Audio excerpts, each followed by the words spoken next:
কারণ ও সোনার দিক দিয়ে 1 নম্বর ছিল আবু জেহেল।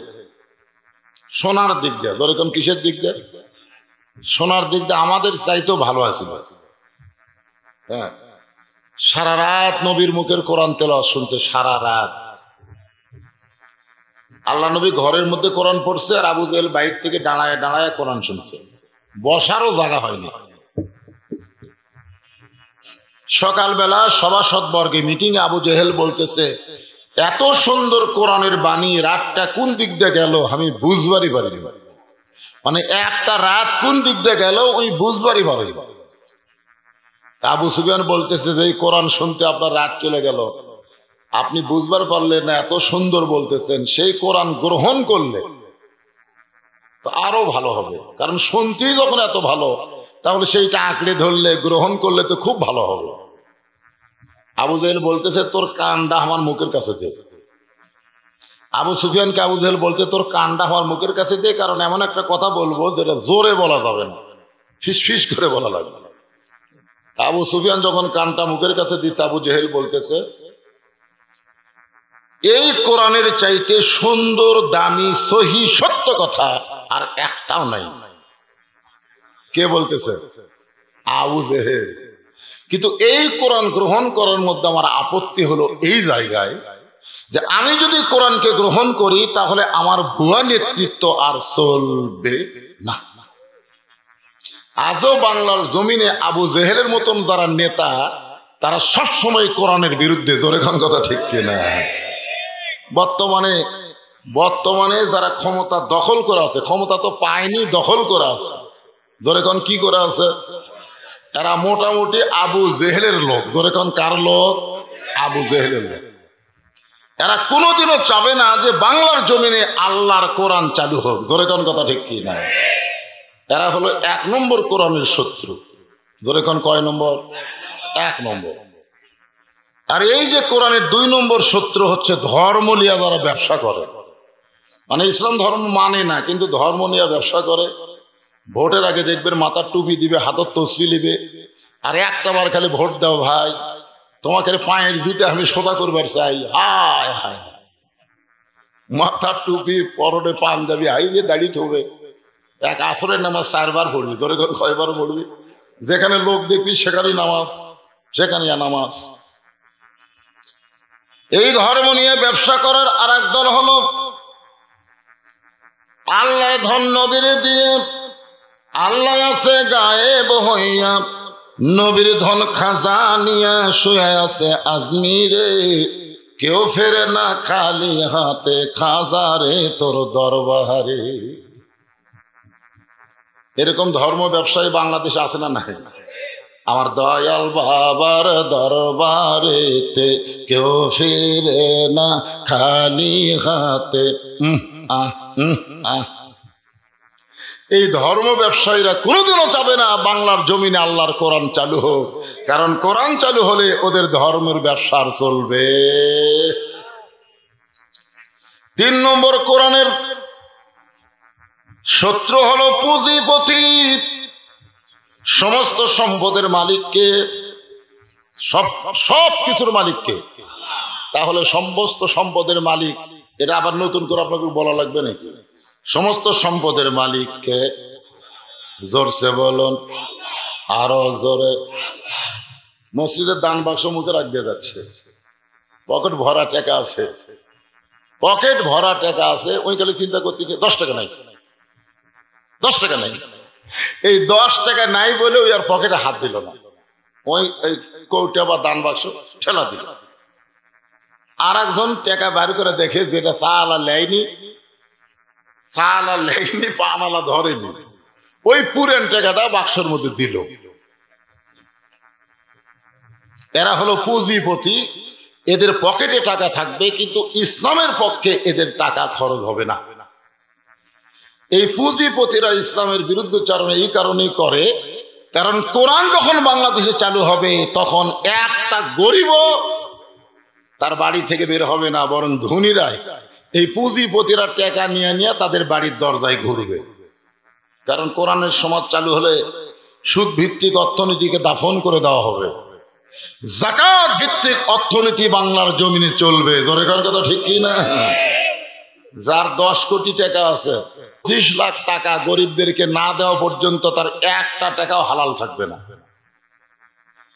আমার কথাকে বুঝলেন? যার 100 কোটি টাকা আছে, তার 2.5 কোটি টাকা গরিবদেরকে না দেওয়া পর্যন্ত তার সম্পূর্ণ টাকা হারাম হয়ে যাবে। তাহলে আল্লাহর কোরআন দিয়ে যখন বাংলাদেশ চলবে, ওই সকল পুঁজিপতিরা আর কানাডা, আমেরিকা, লন্ডনে বাড়ি বানাবার পারবে না। ধরে কোন কথা ঠিক? ওরা চাচ্ছে যে কোরআন যেন বাংলাদেশে চালু না হয়। সর্বসাকুল্যে 3 দল, ধরে কোন কয় দল? এরা কিয়ামত পর্যন্ত কোরআনের বিরুদ্ধচারণ করবে। আমাদের বাংলাদেশে যারাই করে বুঝবেন এই 3 দলের এক দল। ধরে কোন কয় দলের এক দল? এখন আসেন, তাহলে কোরআন শোনার দিক দিয়ে আবু জেহেল কয় নম্বর? জোরে কোন কয় নম্বর? আল্লাহ কোরআনে বললেন সামিনা ওয়া তাআনা। শুধু শুনলে হবে না, এইটাকে আমল করা লাগবে, এইটাকে গ্রহণ করা লাগবে। আবু জেহেল শুনেছে, গ্রহণ করেনি। আবু বকর শুনেছে এবং গ্রহণ করেছে। আমার সামনে এসে কষ্ট করে দিনের কাম বাদ দিয়ে যারা বসলেন, আপনারা অন্তর থেকে বলবেন আপনারা কি আবু জেহেলের লোক না আবু বকরের লোক? কারা কারা আবু বকরের দল করবেন? 2 হাত তুলে একটু আল্লাহকে দেখান তো দেখি। লিল্লাহে তাকবীর, মাশাআল্লাহ, হাত নামান, আলহামদুলিল্লাহ। এখন আসেন, যে আয়াতে কারিমা তেলাওয়াত করেছি তার উপরে আমার তাফসীর হবে। আল্লাহ বললেন, ইয়া আইয়ুহাল্লাযীনা আমানুত্তাকুল্লাহা হাক্কা তুকাতিহি ওয়া লা তামুতুন্না ইল্লা ওয়া আনতুম মুসলিমুন। এখানে 4টা বিষয় আলোচনা হবে। 4 বিষয়। কয় বিষয়? কারণ আমি তো এসেছি মোটামুটি যখন আপনাদের এই গ্রামে পা দিয়েছি তখন 100টা আযান দিতে ধরে। আমি নিয়ত করছিলাম 2টার মধ্যেই টেতে যাবো, কিন্তু হাইরে খাওয়ার অনুষ্ঠান ভাই, এখন পর্যন্ত কতগুলো লোক খালি খাচ্ছেই। আমার এলাকার এক পাগলা ছিল, আমার দাদা কইছে যে হাজার হাজার মানুষ খাওয়া দাওয়া করতেছে, পাগল সাইড দিয়ে যাচ্ছে আর বলতেছে মানুষ নাই রে, মানুষ নাই। তো সমস্ত লোক খালি হাসতেছে। হাসার কারণ হলো পাগলে কিনা বলে ছাগলে কিনা খায়। কিন্তু একটা লোক চিন্তা করছে মানুষ নাই, এ কথা কেমনি করলো। ও খাওয়া বাদ দিয়ে উঠে পাগলার কাছে গেছে, যা বলতেছে পাগল তুই যে কইলি মানুষ নাই, এটা কেমনে কইলি? আমরা হাজার হাজার মানুষ খাওয়া দাওয়া করতেছি আর তুই বললি মানুষ নাই। পাগল বলতেছে তুই খালি বলে দে, খালি তুই বল যে মানুষ নাই, পিটুন খাবি। কারণ আমি পাগলা তো, আমার কথা কেউ ধরেনি, কেউ ধরেনি। এ লোকটা বলতেছে আমি ধরছি ভাই, আমি ধরার কারণে খাওয়া বাদ দিয়ে তোর কাছে আইছি। এখন তুই যে কইলি মানুষ নাই, এটা কেমনে কইলি? পাগল বলতে তুই কি শুনবি না দেখবি? একটা হলো শোনার, একটা হলো দেখা। শোনা কথা বিশ্বাস কম হয়, আর দেখা কথা বিশ্বাস বেশি হয়। ওর এখন কথা ঠিক কিনা? আপনারা বাংলাদেশে কি কোরআন শুনতেছেন না দেখতেছেন? না না, শুনতেছেন। এই জন্য শোনা কথার উপরে বিশ্বাস কম। আমার এলাকায় একই গ্রামে মাদ্রাসা আছে, আবার প্রাইমারি আছে। এক লোক তার ছেলেকে প্রাইমারি ভর্তি করে দিচ্ছে।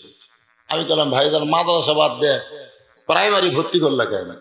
তো তাই হুজুর উপবৃত্তি আছে। ধরে কোন কি বৃত্তি আছে? উপবৃত্তি আছে। ওই উপবৃত্তি দেখেছি, কিন্তু আল্লাহর কোরআন কেউ দেখে নাই। যদি আল্লাহর কোরআনকে বাংলার জমিনের মুসলমান দেখতো, একটা সন্তানকে প্রাইমারি ভর্তি করে দিত না, একটাকে দিত না। কেন দিত না? কারণ প্রাইমারি বাচ্চারা খাড়া হয়ে পেশাব করে। আমার এলাকার যত প্রাইমারি ছেলে, আমি আজ পর্যন্ত কাউকে বসে থাকে পেশাব করে দেখিনি।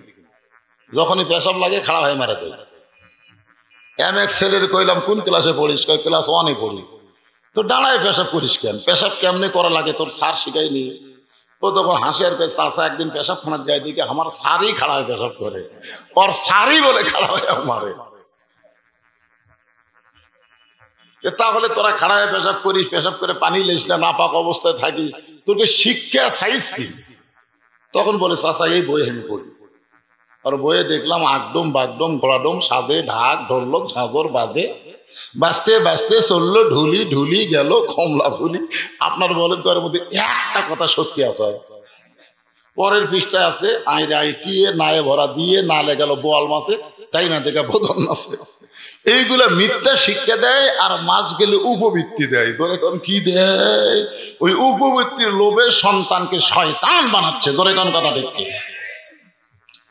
যদি বাংলার মুসলমান আল্লাহর কোরআনকে দেখতে পারতো, তাহলে তার বেগুনা মাসুমের হাতে ওই শয়তানি বই দিত না, আল্লাহর কোরআন তুলে দিত। জোরে বলেন কথা ঠিক কি না?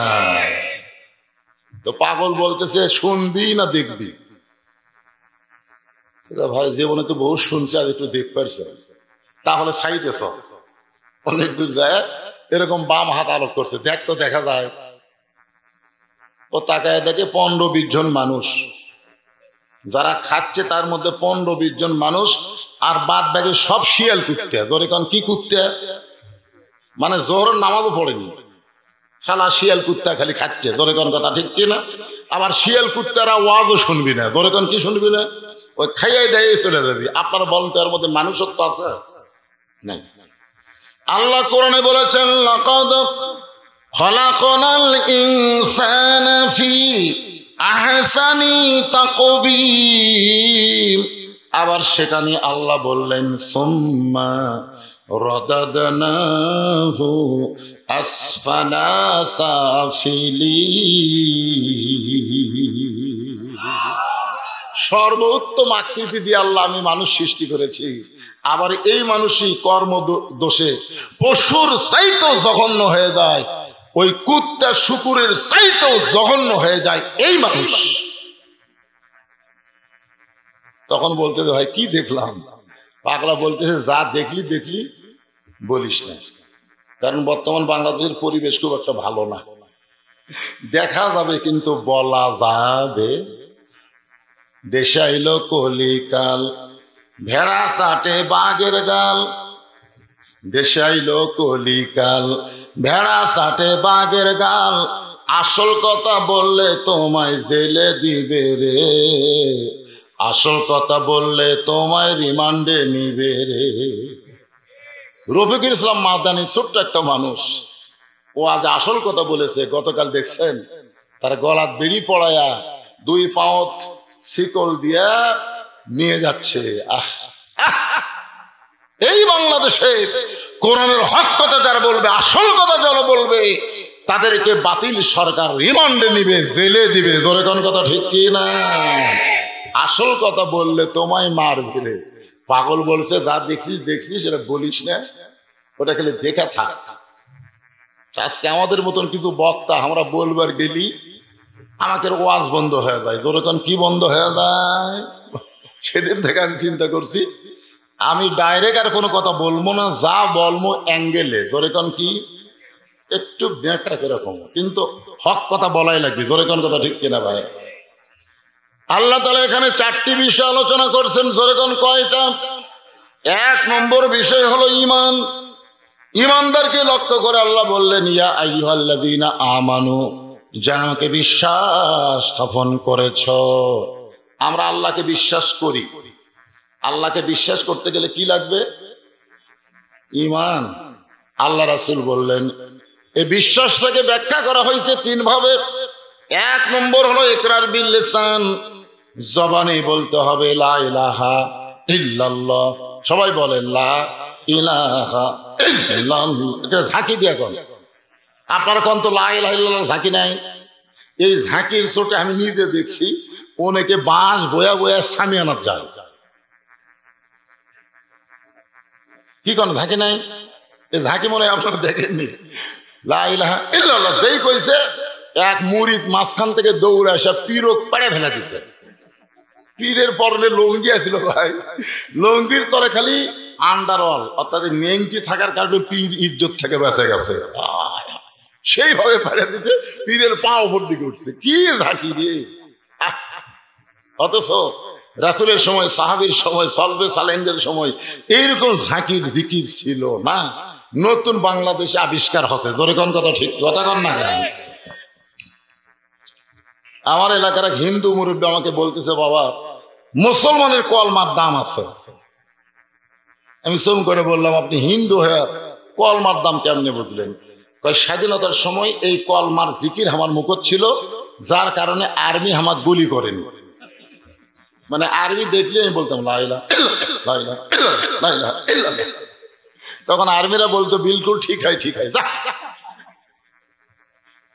এই কলমা কর কারণে আর্মির হাত থেকে আমি বাইকটাকে বললাম, দাদা আপনি শুধু মুখে কলমা বলার কারণে যদি আর্মির হাত থেকে বাইসা যান, এই কলমা যদি কলিজার মধ্যে জায়গা দিবার পারতেন, রাসূল বলেছেন তাসদিক বিল জানান, শুধু মুখে বললে হবে না, এই ইমানটা কলিজার মধ্যে সেট করা লাগবে। কলিজার মধ্যে ইমানকে কেউ যখন সেট করবে, জাহান্নামের আগুন থেকে আল্লাহ তারে বাঁচায়া দিবে। এই জন্যই 2 নম্বর হচ্ছে তাসদিক বিল জানান। খালি মুখের মধ্যে রাখলে হবে না, কলিজার মধ্যে কি করা লাগবে? সেট করা লাগবে। এখন আসরের নামাজ পড়ছে, কোন নামাজ? আসরের নামাজ পড়ে জমির ধান দেখবার গেছে। ধান দেখবার যায়, দেখে ওপর জমির পানি আছে, নিচে আর জমির পানি নাই। চিন্তা করতেছে, ওপরে পানি চলমল করতেছে, আমারটা পানি নাই, কি করি? তখন চারিদিকে তাকায় দেখে কেউ নাই। আস্তে করে বসে জমির আল কেটে দিচ্ছে। আল কেটে দিয়ে ওই পানি দিয়ে হাত ধোছে, ধুয়ে আবার ওপর দিকে উঠে চারিদিকে তাকায় বলতেছে আলহামদুলিল্লাহ, কেউ দেখেনি। আপনারা বলেন লোকটার আসরের নামাজ আছে, কিন্তু কি নাই? ইমান। ইমান যদি থাকতো তাহলে তার ইমান বলতো কেউ না দেখলেও কে দেখতেছে। আরো জোরে জোরসে বলুন। আমাদের বাংলাদেশে অনেক বেঈমান, অনেক বেঈমান, তারা নামাজ পড়ে কিন্তু আল্লাহ যে দেখতেছে সব সময় এই বিশ্বাস তারা করে না। জোরে কোন কথা ঠিক কিনা? এরকম আছে না নাই? হ্যাঁ, আমার এক হাজী সাহেব হজ করবার গেছে। হজ করবার যায় কাবা শরীফের পাশে জিকির করতেছে। আপনারা যারা হজ করছেন, হজ তো করছেন নাকি? মাশাআল্লাহ। ওখানে গিয়ে একটা জিকির করা লাগে, লব্বাইক আল্লাহুম্মা লব্বাইক লব্বাইক লা শারিকা লাকা লব্বাইক ইন্নাল হামদা ওয়ান নি'মাতা লাকা ওয়াল মুলক লা শারিকা লাক। ওই হাই সাহেব আবার আওয়ামী লীগ করে। ধরে কোন কি করে? তাই বলে হাই সাহেব, এই যে আপনি কাবা শরীফ সামনে নিয়ে বললেন লাকা ওয়াল মুলক লা শারিকা লাক, এর মানে কি? হুজুর এটা মুখস্থ করছি, এর বাংলা তো আমি জানি না। এর বাংলা হলো রাজনীতির ভিতরে, রাজত্বের ভিতরে একমাত্র আল্লাহ ছাড়া অন্য কাউকে আমি বিশ্বাস করি না, স্বীকার করি না। আপনি হজের আগে আওয়ামী লীগ করছেন ঠিক আছে, কিন্তু হজ করার পরে কিন্তু আর আওয়ামী লীগ করা যাবে না। কেন যাবে না? আপনি যে কইলেন রাজনীতির মধ্যে, রাজত্বের মধ্যে আল্লাহ ছাড়া কাউকে বিশ্বাস করি না, তাহলে আপনি একজন হাজি হয়ে মানুষের দল করবেন কেন? আওয়ামী লীগ হলো মানুষের দল, বিএনপি হলো মানুষের দল, আপনার করা লাগবে আল্লাহর দল। ধরে কোন দল? হিসাব রাগ করে বলতে হজ হোক বা না হোক, আমি যে দল করছি ওই দলই থাকবো। আমি বললাম 1 কোটি বার আপনি হজ করলেও আপনার হজ হবে না, কারণ হজের আগে মানুষের দল করলেও হজ করার পরে কেউ যদি মানুষের দল করে, বুঝবেন তার হজ কবুল হয় না। ইমান কাক কয় বলবে? উকিল গিয়ে বলতেছে আপনার তো ফাঁসির রায় হয়ে গেছে, যে কোনো সময় ফাঁসি কার্যকর হবে, কিন্তু যদি বাঁচবার চান তাহলে রাষ্ট্রপতির কাছে একটা দরখাস্ত লেখেন, রাষ্ট্রপতি দয়া করে যদি আপনাকে মাফ করে দেয় তাহলে আপনার ফাঁসির দণ্ড মওকুফ হয়ে যাবে। ইমানদার মুচকি মুচকি হাসতেছে। উকিল কয় হাসেন কেন? বলে হাসার কারণ হলো আমি আমার জীবনে 3টা রাষ্ট্রপতিকে ক্ষমতা থাকা অবস্থায় মরা দেখছি। কয়জন? তুমি যে রাষ্ট্রপতির কাছে আমাকে প্রাণ ভিক্ষা চাইতে বলতেছো, এইরকম 3টা রাষ্ট্রপতিকে আমি ক্ষমতা থাকা অবস্থায় মরা দেখছি। একটা হলো বঙ্গবন্ধু শেখ মুজিবুর রহমান, একটা জিয়াউর রহমান, একটা জিল্লুর রহমান। যারা ক্ষমতা থাকতে মরে যায় তাদের কাছে প্রাণ ভিক্ষা কোনো ইমানদার চাবে না, কারণ ইমানদার বিশ্বাস করে কেবলমাত্র আল্লাহকে। জোরে বলেন কথা ঠিক কিনা? এখন উকিল বলতেছে তাহলে আপনার ফাঁসি হবে। ইমানদার মুচকি মুচকি হাসে। উকিল বলে হাসেন কেন? বলে আমার ফাঁসি চুরি করে হচ্ছে, ডাকাতি করে হচ্ছে না, কি করার কারণে? বলে কি কারণে ফাঁসি হচ্ছে আল্লাহ ভালো জানে। এখন ইমানদার বলতেছে ওয়ালা তাকুলু লিমান ইউকতালু ফি সাবিলিল্লাহি আমওয়াতুন বাল আহইয়াউ ওয়ালাকিন লা তাশউরুন।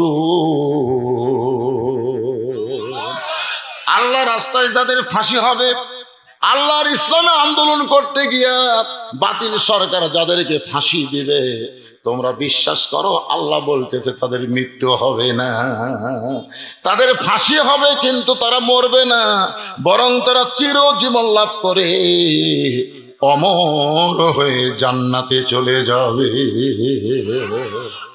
আপনারা বলেন তো, খারাপ মানুষকে জেলে রাখলে দিন দিন মানুষ তার কথা মনে থই না ভুলে যায়। এই কথা কর না কেন, ভুলে যায়। কেউ চায় না এই লোকটা জেলের বেড়ে আসুক, মহা ডাকাত রে। ওই খারাপ মানুষের জেলের ধরে দেখবেন 2-4 দিন পর মানুষ ভুলে যায়। আর ভালো মানুষকে অন্যায় ভাবে জেলে রাখলে দিন দিন তার জনপ্রিয়তা বাড়ে না কমে। আমরা বুঝতে পারতেছেন না যে বাংলাদেশে যাদেরকে অন্যায় ভাবে জেলে রাখছে সরকার, তাদেরকে একটাবার ছেড়ে দেওয়া দরকার। সাড়ে দিয়ে দেখুক জনগণ তাদেরকে পিটা মারে না ফুলের মালা গলা দিয়া।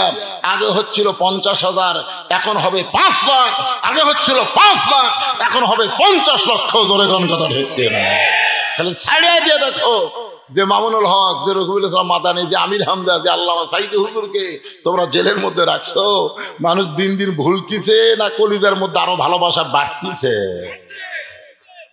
এই শালারা বোঝে না।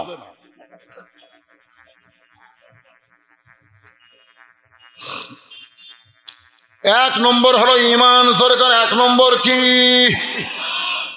ইমানের শেষ পর্যায়ে হলো আমল বিল আরকান। শুধু মুখে কলিজার মধ্যে ইমানকে সেট করলে হবে না, ইমান অনুযায়ী আমল করা লাগবে। এখন ইমানের আমল কি?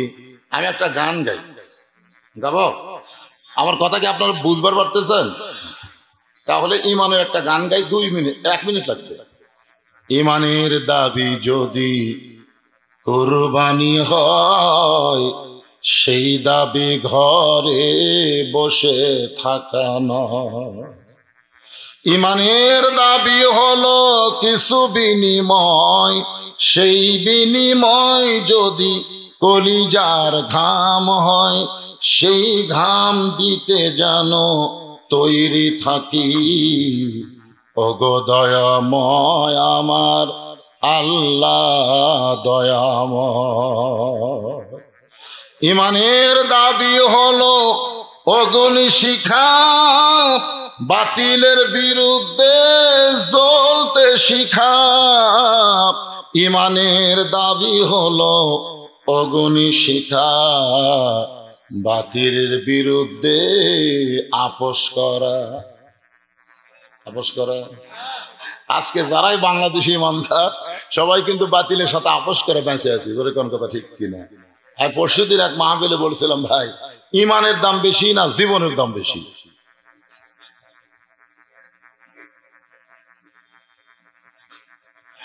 আপনারা বলেন তো, সত্যিকার অর্থে বাংলাদেশে যারা বর্তমানে আছেন, আপনাদের কাছে ইমানের দাম বেশি না জীবনের দাম বেশি? যতই বামপন্থীর সাথে আপোষ করে আপনি বেঁচে থাকেন, আপনি বাঁচতে আর পারবেন না। যতই আপোষ করেন বেঁচে পারবেন? মাইকেল জ্যাকসন 150 বছর বাঁচার জন্য 11টা ডাক্তার নিয়োগ দিয়েছিল। 11 ডাক্তার। বাংলাদেশের টাকায় 3.5 কোটি টাকা প্রতি মাসে বেতন দিত। 150 বছর বাঁচতি, প্রত্যেকটা বিষয়ের উপরে একটা করে বিশেষজ্ঞ ডাক্তার। এরপরেও লোকটা 49 বছরে মারা গেছে। তার মানে কি বুঝলেন? আপনি আমি যতই চেষ্টা করি বাঁচবার পারবো, কিন্তু একটু চেষ্টা করলে আমাদের ইমানকে আমরা বাঁচাবার পারবো। একটু চেষ্টা করেন। আজকের যে আলোচনাটা আমি করতেছি একটু মনোযোগ দিয়ে আপনারা শোনেন। এ কথা হয় কেন, হইচই হয় কেন? মহিলারা শুনতে পাচ্ছে না? এই মাইকেটা ভঁ ভঁ করছিস রে।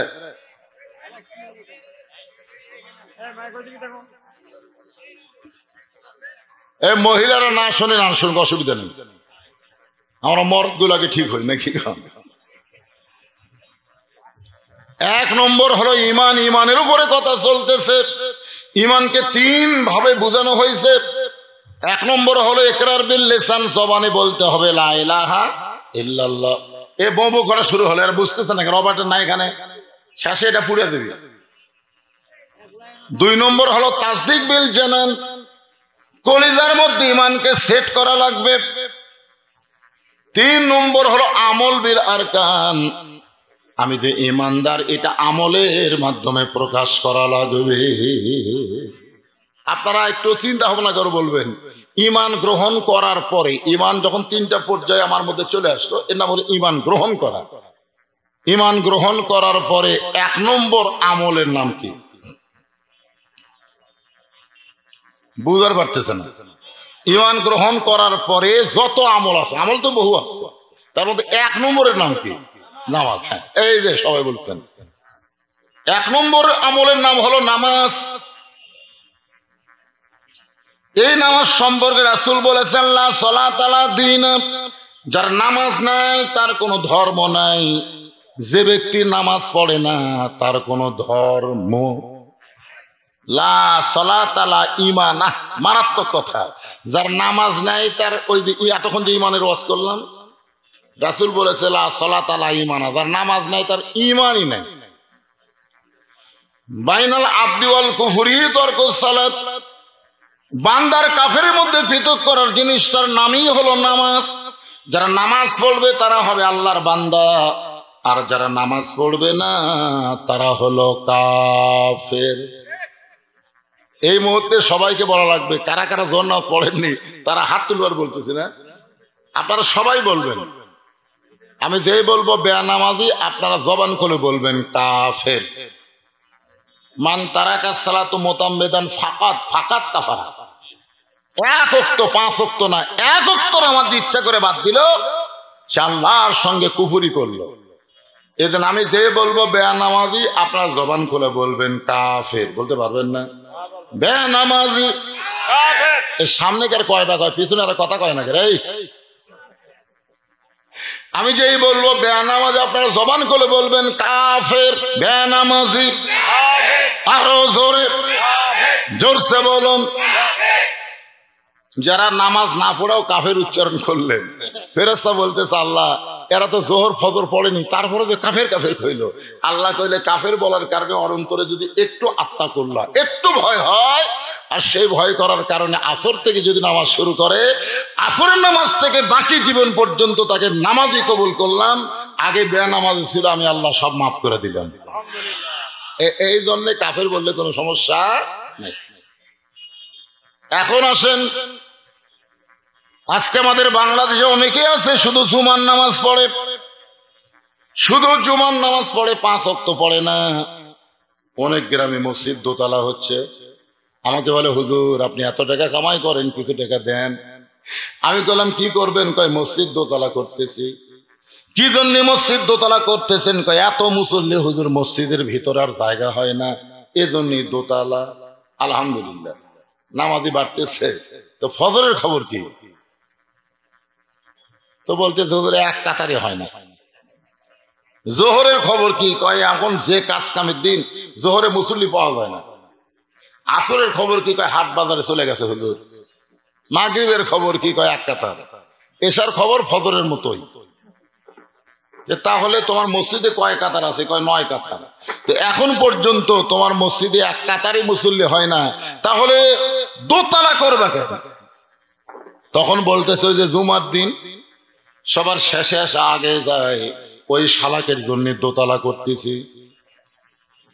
এই জুমার দিনে সবার শেষে আসা আগে যায়, এরা কিন্তু মুসল্লি না, এরা হলো শালা। ধরে করে এরা কি? আমাদের বগুড়াতে বইয়ের ছোট ভাইকে শালা কয়। আপনাকে এলাকার খবর কি?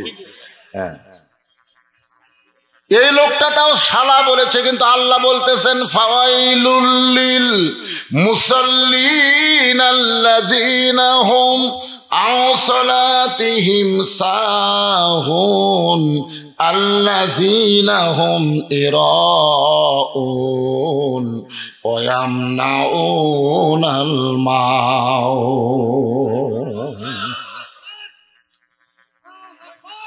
আল্লাহ বলবে হাসরের ময়দানে, এই যারা 5 ওয়াক্ত নামাজ পড়ো নাই, খালি জুমার নামাজ পড়ছো, তোমরা জান্নাতে যাও, যাও তোমরা জান্নাতে যাও।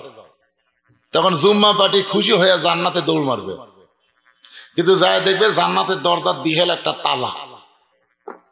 বলবে আল্লাহ আপনি আমাকে জান্নাত দিলেন, তো জান্নাতের দরজার তালা কেন? আল্লাহ বলছে চাবি তোদের কাছে আছে, খুঁজে দেখ। এবার পকেট হাতা দেখবে একটা চাবি আছে, ওই চাবি তালার মধ্যে ঢুকবে, কিন্তু চাবি ঘুরবি না। আল্লাহ চাবি তো ঢুকলো কিন্তু ঘরে না তো। আল্লাহ কয় দেখ তো চাবিতে 5টা দাগ আছে কিনা। 1 নম্বর দাগ হলো ফজর, 2 নম্বর জোহর, 3 নম্বর আসর, 4 নম্বর মাগরিব, 5 নম্বর এশা। এই দাগগুলো দেখা যায় তো না, আমাদের চাবি তো কোনো দাগ নাই। আল্লাহ কয় পাগলা, ওই তালার মধ্যে 5টা দাগে দাগে মিল হবি, তারপর এরকম টানা দিলি কুট্টুস করে খুলবি। তো তোর কে দাগ নাই কেন? আল্লাহ আমরা খালি জুম্মা পড়ছি তো 5 ওয়াক্ত পড়িনি। আল্লাহ তখন বলবে জান্নাত দেখায়, তোরকে শেষ ঢোকা হলো না। তো যারা বর্তমানে জুম্মা পড়তেছেন, 5 ওয়াক্ত পড়তেছেন না, এরা আল্লাহ রহমতে জান্নাত দেখবার পাবেন, কিন্তু ঢুকতে পারবেন না। এখন আপনারা বলেন খালি জুম্মা পড়বেন না 5 ওয়াক্ত পড়বেন? 5 ওয়াক্ত নামাজ যখন আদায় করবেন, আল্লাহ বললেন ইন্নাস সালাতা তানহানিল ফাহশাই ওয়াল মুনকার, একমাত্র নামাজই পারে মানুষকে যাবতীয় খারাপি থেকে বাঁচায় দিতে। নামাজই পারে মানুষকে সমস্ত অশ্লীলতা খারাপি থেকে হেফাজত করতে। তাহলে সেই নামাজ আমাদের দরকার আছে না? না। হ্যাঁ, এখন আসেন 4টি বিষয়। 2 নম্বর বিষয় পুরুষ মানুষের জন্য হলো নামাজ। আর আমার মা বোনেরা যারা পর্দার অন্তরে বসে আছে, তাদের জন্য 1 নম্বর নেক আমল কিন্তু নামাজ না। তাদের জন্য 1 নম্বর নেক আমলের নাম হলো পর্দা। ধরে বলেন নাম কি? আমাদের জন্য কি? আমাদের জন্য এক আমল বিল আরকান, খেয়াল করবেন। আমাদের 1 নম্বর আমল হচ্ছে নামাজ, আর মেয়েদের 1 নম্বর আমল হলো পর্দা। পর্দা যদি না থাকে, মেয়েদের কোনো আমল আল্লাহর দরবারে কবুল হবে না। আমার অনেক মা বোনেরা আইছেন শুনবার, তারা নাকি শুনবার পাচ্ছে না, তাহলে তো সমস্যা হয়েছে। মাশাআল্লাহ, এই একটু মনোযোগ দেন। কতগুলা মেয়ে মানুষ দরজার দাঁড়িয়ে আছে। কার দরজায়? সাইদাতুন নিসাই আহলিল জান্নাহ ফাতেমাতুজ জোহরা। আল্লাহ রাসূল বলেছেন জান্নাতি নারীদের নেত্রী হবে আমার কলিজার টুকরা ফাতেমা। ধরে কেন সুবহানাল্লাহ। এই খবর শোনার পরে মেয়েদের আগ্রহ বাড়ছে। যেই মেয়েটা জান্নাতের নেত্রী হবে তার সঙ্গে একটু দেখা করে আসে, কিন্তু দেখা করতে এসে দেখে দরজা বন্ধ। ধরে কেন কি বন্ধ? এখন মেয়েরা দরজায় দাঁড়িয়ে চিন্তা করে ফাতেমা তো আর সাধারণ ঘরে থাকে না, ফাতেমা থাকে অন্দর মহলে। ধরে কেন কোন মহলে? অন্দর মহল মানে কি? প্রত্যেকটা মুসলমানের বাড়ি একটা দরজা আছে, এই দরজা দিয়ে পাইকার হারে সবাই ঢুকতে পারবে, কিন্তু মেয়েরা যেই জায়গায় থাকবে সে জায়গায় সবাই ঢুকতে পারবে। এই জন্য মেয়েদেরকে রাখতে হবে কোথায়? অন্দর মহল। আপনারা অন্দর মহল বোঝেন? ইমাম গাজ্জালীকে প্রশ্ন করা হলো, হুজুর অন্দর মহল মানে কি? উনি বললেন অন্দর মহল মানে কবর। সমস্ত ছাত্র চমকটে বলে অন্দর মহল কবর কেমনে হয়? ইমাম গাজ্জালী বললেন যে একটা মেয়ে মানুষ মারা গেলে তার লাশ ধরে কবরে যারা নামাবার পারবে কেবলমাত্র তারাই অন্দর মহলে প্রবেশ করতে পারবে। এখন আপনারা বলেন একটা মেয়ে মানুষ মারা গেলে তার লাশ ধরে কারা কবরে নামার পারে? শালি মরে গেলে দুলা ভাই পারবে মনে হয়, চাচাতো ভাই, মামাতো ভাই, খালাতো ভাই, কোন ভাই অন্দর মহলে যাওয়া যায়? খালি একটা ভাই পারবে, সেটা হলো একই মায়ের উদরের সহোদর ভাই। তো মেয়েরা দেখতেছে দরজা বন্ধ, কি করবে? তো দেখে সামনে একটা বাচ্চা দৌড়াদৌড়ি করতেছে। মেয়েদের মধ্যে একজন ওই বাচ্চাটাকে কাছে ডাকলেন, ডাকা বললেন, বাবা তোমার নাম কি? বলে, আমার নাম হলো হোসাইন ইবনে আলী। যেই বলছে আমার নাম হোসাইন ইবনে আলী, সঙ্গে সঙ্গে মেয়েরা বুঝবার পারছে এই ছেলেটাই হলো ফাতেমার সন্তান। বাবা হোসাইন, আমরা তোমার মায়ের সঙ্গে দেখা করবার চাই, আমরা তোমার মায়ের সঙ্গে দেখা করবার চাই। তুমি একটু অন্দরমহলে গিয়া তোমার মা থেকে অনুমতি নাও, এই দরজা খুলে দিলেই আমরা তোমার মায়ের সঙ্গে দেখা করব। সঙ্গে সঙ্গে হোসেন বলতেছে, আপনাদের কোনো টেনশন নাই, আমি এখনই যাচ্ছি। এই কথা বলে ছোট্ট বাচ্চা হোসেন খেলাধুলা বন্ধ করে দিয়ে মায়ের সঙ্গে দেখা করার জন্য অনুমতি নেওয়ার জন্য যখন দৌড় মারতেছে, যে ঘর টপকায়া অন্দরমহলে যাইতে হবে, ওই ঘরের মধ্যে হযরত আলী তখন কোরআন তেলাওয়াত করতেছে।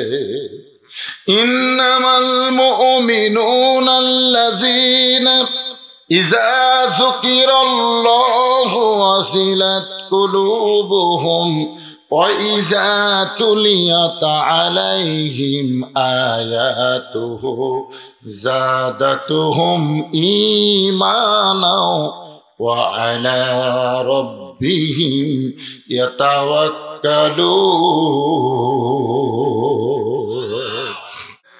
আপনারা বলেন তো, আপনি যতই ইবাদত করেন, আপনার ছেলে মেয়ের দিকে খেয়াল করার দরকার আছে না নাই? না না না। আপনি তো ফজর নামাজ সামনে কাতারে পড়েন, কিন্তু আপনার বেটা রাত 3টা পর্যন্ত আর্জেন্টিনার খেলা দেখলো, হইচই করে খেলা দেখলো, আর সালাতু খায়রুম মিনান নাম শোনার পরে আপনার বেটা কোথায় গেল আপনার খেয়াল করার দরকার আছে না নাই? জোরে কোন আছে না? আপনি যাওয়ার সময় দেখতেছেন জানলা খোলা আছে, জানলাতে তাকায় দেখেন পাও নাই মাথাও নাই, মানে কম্বলের তলে চাউলের বস্তা ঢেকাতেছে। আপনি এখন কি করবেন? ওটা দেখার পরে আপনি যদি সামনে কাতারে গিয়ে নামাজ পড়েন, কিয়ামত পর্যন্ত যদি আপনি হায়াত পান, তারপরেও আপনার নামাজ কবুল হবে না। কারণ নামাজ কবুল করবার গেলে আনফুসাকুম ওয়া আহলিকুম নার, জাহান্নামের আগুন থেকে শুধু নিজে বাঁচলে হবে না, আহালদেরকেও বাঁচান লাগবে। হুকুম কার? তাহলে আপনার বেটা যে কম্বলের মধ্যে, আপনি তখন কি করবেন? দেখা না দেখার ভান করবেন? আপনার মেয়ে 17 বছরের মেয়ে গোটা পাড়া ঘুরতেছে হাই হিল করে, কিলকিল করে ঘরে।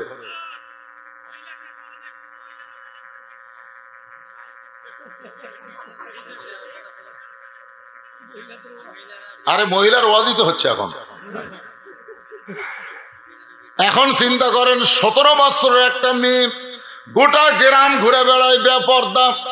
এই মেয়েটা হলো আপনার মেয়ে, আপনার দেখার দরকার আছে না নাই? যেরকম আছে না নাই? আপনি একটু দেখেন, আল্লাহর নবী দেখেছেন ঘরের মধ্যে নবী ঢুকে দেখে ফাতেমা 9 বছরের ছোট্ট মেয়ে। 9 বছরের মেয়ে কত বড় হয়? হাতের মধ্যে 2টা ছুরি দিয়ে মুচকি মুচকি হাসতেছে। আল্লাহ নবী দেখার সঙ্গে সঙ্গে ঘর থেকে বাইরে গেলেন। ফাতেমা চমকে উঠলো, যেই বাবা ঘরের মধ্যে ঢুকে আমাকে মা মা বলে আদর করে, সেই বাবা কেন বাইরে গেল? বারান্দায় গিয়ে দেখে নবীর চোখ দিয়ে দর দর করে পানি পড়তেছে। ফাতেমা ডাকতে বলে, বাবা কি দুঃখ আপনার মনে, এমন করে কেন কাঁদতেছেন? আল্লাহ রাসূল বলে, ফাতেমা যে দুনিয়াতে সাজবে মা, আল্লাহ তার আখিরাতের শ্বাস কমায়া দিবে। বেশি ওয়াজ করা লাগে নাই।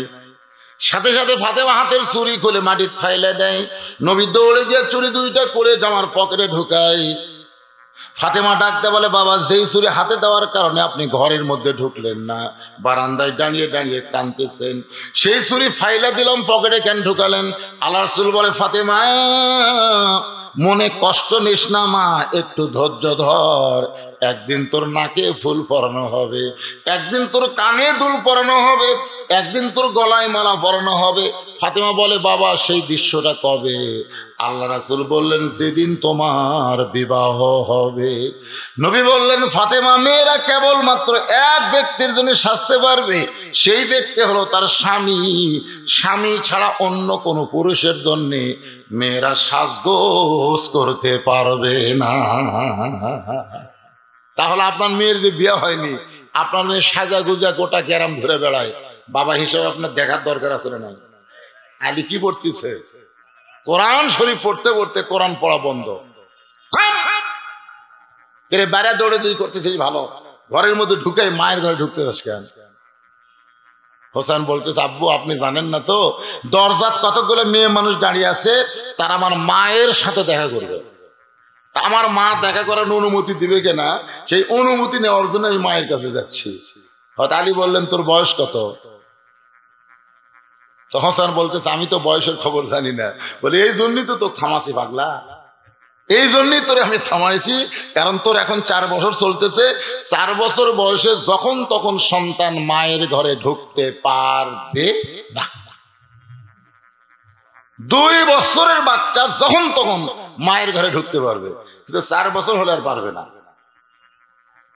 খুব খেয়াল করবেন, আল্লাহ রাসূলের হাদিসে বলা হয়েছে, আপনার বাচ্চা যদি 2 বছর হয়, আপনার বাচ্চা ঘরের মধ্যে চেতন থাকলেও আপনি বউকে আদর করে পারবেন, চুমা খাওয়াতে পারবেন, বুকুর ধরে পারবেন, অসুবিধা নাই।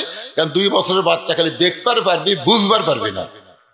কিন্তু যখনই 2 বছর বয়স পার হয়ে যাবে, তখন ওই বাচ্চার চেতন থাকা অবস্থায় আপনার হালাল বউকেও আপনি আদর করতে পারবেন না।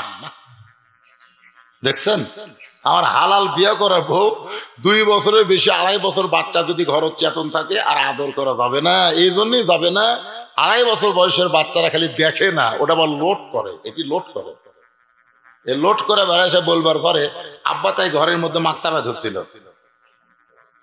এই জন্য হালাল নিজের স্ত্রীকেও 2.5 বছর বাচ্চার সামনে আদর করার সুযোগ ইসলামে, জোরে খান ইসলামে নাই। আর আগামী মাসে 14 ফেব্রুয়ারি ভ্যালেন্টাইন ডে, আমাদের বাংলাদেশে অনেক যুবক যুবতী কাঠি বসে কুত্তের মতন ভালোবাসা করবে, জোরে খান কথা ঠিক কিনা? যেখানে সেখানে, কলেজ, ভার্সিটি, পার্কে। একটু মনোযোগ দিয়ে শুনবেন, যখন সন্তান বড় হবে তখন মায়ের ঘরে ঢুকতে পারবে না। আবার মেয়ে যখন বড় হবে, যখন তখন বাবা মেয়ের ঘরে ঢুকতে পারবে। আমার কথা কি আপনারা বুঝতেছেন না? জোহরের নামাজ পড়ে আল্লাহর নবী ফাতেমার ঘরের দরজায় নবী সালাম দিলেন, ফাতেমা আমি একটু তোমার ঘরে ঢুকবার চাই। ফাতেমা বললেন, বাবা এখনকার মতন আপনি ফেরত যান, আমি আপনার জন্য দরজা খুলতে পারবো না। যেই নবীর জুতার পরশে আল্লাহর আরশ ধন্য হয়ে যায়, সেই নবীকে ফাতেমা দরজা থেকে ফিরাই দিলেন। নবী চলে গেলেন আসরের নামাজের পরে। আল্লাহ নবী আবার ফাতেমার দরজায় এসে বলতেছে, ফাতেমা রে, সকাল থেকে তোর মুখটা দেখিনি মা, একটু দরজা খোল, আমি তোর ঘরে একটু ঢুকবার চাই। ফাতেমা বললেন, বাবা আপনার মেয়ে এখন বড় হয়ে গেছে, আপনার ছোট্ট ফাতেমা নাই যে যখন ডাকবেন তখনই দরজা খুলবো। এখন ফাতেমা বড় হয়েছে বাবা, ফাতেমার শরীরে এমন একটা কাপড়, যে কাপড় পরে দরজা খুলতে আমার বড় শরম হয়। বাবা কষ্ট নিয়েন না, আবার ফেরত যান বাবা, আবার ফেরত যান। আল্লাহ নবী এক টানে গায়ের চাদর খুলে জানলার কাছে গিয়ে বললেন, ফাতেমা রে, আর ফেরত যাব না মা, তুই আমার চাদর পরে আমার সঙ্গে একটু দরজা খুলে দে। নবীর শরীরের চাদর ফাতেমা দেহে জড়ায়া বাবার জন্য যখন দরজা খোলা দেয়, নবী তাকায় দেখে ফাতেমা মাটির দিকে তাকায় কাঁদতেছে। আল্লাহ রাসূল বলে, ফাতেমা একটা বার আমার দিকে তাকা রে মা, আমার দিকে একটা বার তাকা। ফাতেমা বলে, বাবা আপনার দেহের চাদর শরীরে জড়ানোর পর থেকে আমার এত শরম লাগতেছে বাবা, আপনার পবিত্র চেহারা দেখতে আমার বড় কষ্ট হয়। রাসূল বলে, ফাতেমা আজকে তোর এত সুন্দর লাগতেছে মা, তুই মনে হয় চোখের তলে সুরমা ব্যবহার করেছিস। ফাতেমা মুচকে হাসতে বলে, বাবা আজকে 3 দিন হলে না খাওয়ার কারণে আমার চোখের নিচে কালিমা পড়েছে বাবা, আমি সুরমা ব্যবহার করি নাই। সঙ্গে সঙ্গে নবী ফাতেমার হাতটা ধরে একটা চুমু দিয়ে বললেন, ফাতেমা 33 বার সুবহানাল্লাহ, 33 বার আলহামদুলিল্লাহ, আর 34 বার আল্লাহু আকবার আমল করমা, তোকে দেওয়ার মতো আমার কিছুই নাই। এই আমল যদি করতে পারি দুনিয়ার জীবন তোর কষ্ট হবে, দুনিয়া থেকে যাওয়ার সঙ্গে সঙ্গে 8টা জান্নাত আল্লাহ তোরে দিয়ে দিবে। তাহলে কি বুঝলেন? মেয়ে যখন বড় হবে তখন বাবা ইচ্ছা মতো মেয়ের ঘরে ঢুকতে পারবে না, আবার ছেলে যখন বড় হবে তখন ছেলে ইচ্ছা মতো মায়ের ঘরে ঢুকতে পারবে না। আলী বলতে, হোসাইন এখন তোমার 4 বছর বয়স, এখন যখন তখন মায়ের ঘরে ঢুকতে পারবে না, আসো আমার কাছে। হোসাইন যেই হযরত আলীর কাছে গেছে, এমন সময় হযরত আলীর হাতে ছিল আল্লাহর কোরআন। সুবহানাল্লাহ। যে কোরআন তেলাওয়াত করতেছিল ওই কোরআনটা হোসেনকে বলতেছে ধর। দেখেন, বাবা তার ছেলেকে বলতেছে কোরআন শরীফ ধর, হোসেন বলতেছে দেন। আলী চমকে উঠছে, ওরে বাবা রে, এ ছোট মানুষ। আমি বলতেছে কোরআন শরীফ ধর, আর সঙ্গে সঙ্গে বলতেছে দেন। বুঝবার পারছে এই মালটা আমার মায়ের পেট থেকেই পবিত্র হয়ে জন্ম নিয়েছে। যখন সুবহানাল্লাহ। আর পবিত্র কেমনে থাকতে হয় ওর মা ওরে শিখাইছে। সুবহানাল্লাহ কর না কেন?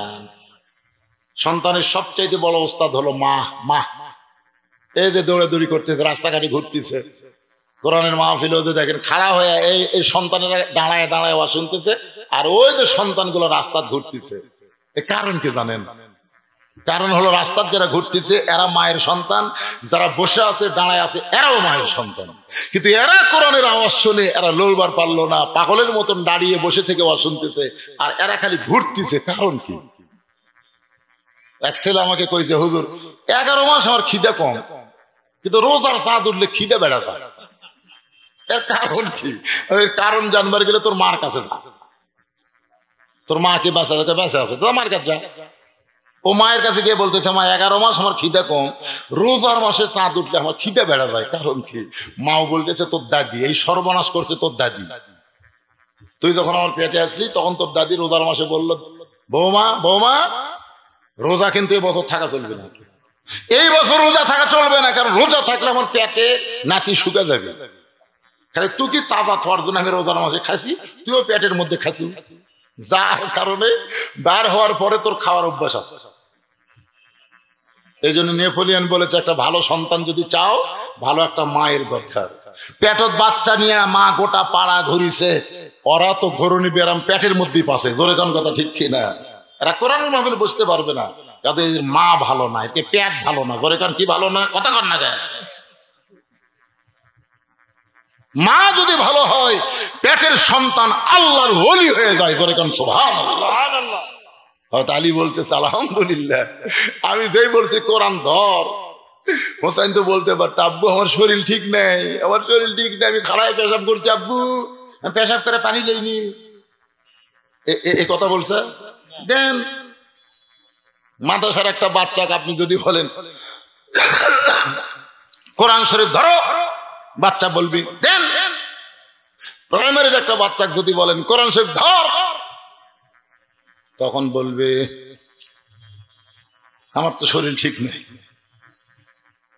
আমি কোন মাদ্রাসার বাচ্চাকে দাঁড়ায় পেশাব করতে দেখিনি, আমার জীবনে কোন মাদ্রাসার বাচ্চাকে পেশাব করে পানি লেয়নি এই দৃশ্য আমি দেখিনি। পেশাব করে খালি পানি, আগেই পানি। আমার মাদ্রাসার এক ছাত্র করে, আমি হুজুরকে ডাক দিয়ে বললাম, এত কাশ, পেশাব খানার কাছে দুর্গন্ধ লাগতে ঢুকবে। হুজুর এটা তো আসল কাশ না হুজুর, এটা হলো পেশাব নিংড়ানোর কাশ। আমি বের হয়ে বললাম, কে রে ভাই এত আবার কাশলি কেন? আমার সন্দেহ হচ্ছিল যদি আটকা থাকে। কাজ দে বাইর করে পানি খরচ করলাম, এখন উজু করবো। উজু করবি কেন? হুজুর আপনি জানেন না, এত বড় মৌলবি আপনি জানেন না, আমরা আল্লাহর কোরআন শরীফ পড়ি হুজুর, এটা ধরবার গেলে নিজের শরীর আগে পবিত্র করা লাগে। সুবহানাল্লাহ না খান? এই মাদ্রাসার বাচ্চারা এমন শিক্ষা গ্রহণ করে যেটা ধরবার গেলে নিজের শরীর আগে পবিত্র করা লাগে। এই পবিত্রতার শিক্ষা যারা মাসুম অবস্থায় শিখে, তারা কোনোদিন রোড মাস্টার, রোড ডাকাতি করবে না। তারা দরকার না খেয়ে থাকবে, কিন্তু মানুষের ক্ষতি করবে না। জোরে কোন কথা ঠিক কিনা? আজকে সব জিনিসের দাম বাড়ছে, সব কিছুর দাম বাড়ছে, কিন্তু আলেমদের দাম কিন্তু আগের মতো আছে। আমি বহু মসজিদের ইমামকে বললাম, ভাই 80 টাকা স্যার সোয়াবিন ছিল, তখন তোমার বেতন কত? বেতন তখন 3000, এখন যে 200 টাকা কেজি লাগলো, বেতন কত? বলে হুজুর চাইলেই কয় আপনি বাদ দিয়ে আর এক হুজুর নেব। আমি বললাম, ভাই তাহলে কি করতেছেন? বলে হুজুর দরকার হলে না খেয়ে থাকবো, এরপরেও অধৈর্য হব না। এই মাসুম অবস্থায় আল্লাহর কোরআন শরীফ স্পর্শ করতে করতে আল্লাহ তাদের চরিত্র এত সুন্দর করে দিছে, অল্পর মধ্যেই তারা বরকত পায়। জোরে কারো সুবহানাল্লাহ। এই হুজুরা কোনোদিন ইলিশ মাছ কেনে না, এরা সিলভার কিনে নিয়ে বউকে বলে এইটা বিসমিল্লাহ ধরে ধরো, বিসমিল্লাহ বলে ধরো। বউটা বিসমিল্লাহ ধরে বলে, যখন ধরে তখন বলে বিসমিল্লাহ বলে মাছটা কোটো, বিসমিল্লাহ বলে মাছটা কোটার বলে বলে বিসমিল্লাহ বলে তরকারি পাক করো। আবার যখন স্বামী স্ত্রী দুইজন খাবার বসে তখন দোয়া পড়ে আল্লাহুম্মা বারিক লানা ফি মা রাযাকতানা ওয়া কিনা আযাবান্নার। যখন খাবার শুরু করে তখন বিসমিল্লাহ বারাকাতিল্লাহ বলে খাবার শুরু করে। বউ মুচকে মুচকে হাসে আর বলে স্বামী গো, আপনি তো বললেন সিলভার মাছ কিনছেন, কিন্তু খাবার বসা দেখি ইলিশ মাছের স্বাদ পাওয়া যায়। এখন স্বামী চিল্লায় বলে এতবার বিসমিল্লাহ করলে কি আরে সিলভার থাকে? আল্লাহ সিলভারকে ইলিশ বানায়া দিছে। আর যাদের টাকা পয়সা বেশি ইলিশ মাছ কিনে আনে, পাক করা বর স্বামী স্ত্রী খায়, আর খাওয়ার বলে এখন ইলিশও স্বাদ নাই। তোরকে টাকার মধ্যে বরকত নাই, এই জন্য ইলিশের মধ্যে স্বাদ নাই। ধরে বলেন কথা ঠিক কি না? হোসেনের হাতে আল্লাহর কোরআন দিয়ে, আমার মায়েরা যারা পর্দায় আছেন একটু মনোযোগ শোনেন, হোসেনের হাতে হযরত আলী আল্লাহর কোরআন শরীফ দিয়ে এবার অন্দর মহলের মধ্যে ঢুকতেছে। কোরআন শরীফ কাক দিছে? খেয়াল করে শোনা লাগবে। পুরুষের 1 নম্বর নামাজ, নারীদের 1 নম্বর হলো পর্দা। আসলে তুলে দিয়েছেন দেরি করে, তো কমপ্লিট ওয়াজ পাওয়া খুব কঠিন। আমি যেখানে এরপর দিনে মাহফিল নেবো, আমি একবারে শর্ত করে দেবো যে 2টার সময় আমার টেজর দেওয়া লাগবে, যদি পারিস তাহলে দাওয়াত দে। কারণ এত দূর থেকে এসে আমারও মন ভরে ওয়াজ হবি না, আর আপনারা একটা কমপ্লিট ওয়াজ না শুনে চলে যাবেন, খারাপ লাগবে না? না বলবো তো ঠিকই। দরকার আজকে আসরের নামাজ 4:30টায় হবে, অসুবিধা আছে? না না, 4:30টার পরে গেলে আবার জনগণ ফতুয়া দিবি যে নামাজ আগে না ওয়াজ আগে, ফতুয়া দিবি না? হুজুর চারিদিকে নামাজ হয় আর হুজুর ওয়াজ মারে। কত ফতুয়া পাটি আছে ভাই, খালি ফতুয়া। হুজুরের উপর এত ফতুয়া। একই ছেলের 3টা মাস্টার, 3টা মাস্টার, এক ছেলের 3 মাস্টার। ইংরেজি মাস্টারকে 3000 টাকা মাস দেয়, ওই ছেলের বাংলা অঙ্কর মাস্টারকে 2000 টাকা মাস বেতন দেয়। ওই ছেলের হুজুর কোরআন শরীফ পড়ায় 3 মাস, এখন পর্যন্ত বেতন নাই। একই ছেলের মাস্টার কয়টা? 2টার বেতন প্রতি মাসে ক্লিয়ার, আর 3 মাস হলে হুজুর কোরআন শরীফ পড়ায়, এখন পর্যন্ত বেতন নাই। ছেলে এখন বলতেছে আব্বু আমি নিজে নিজে কোরআন পড়া পারি। আপনি যত পড়াই দুনিয়াতে সবচাইতে সহজ এবং সুন্দর পড়া হলো আল্লাহর কোরআন। ধরে কেন সুবহানাল্লাহ।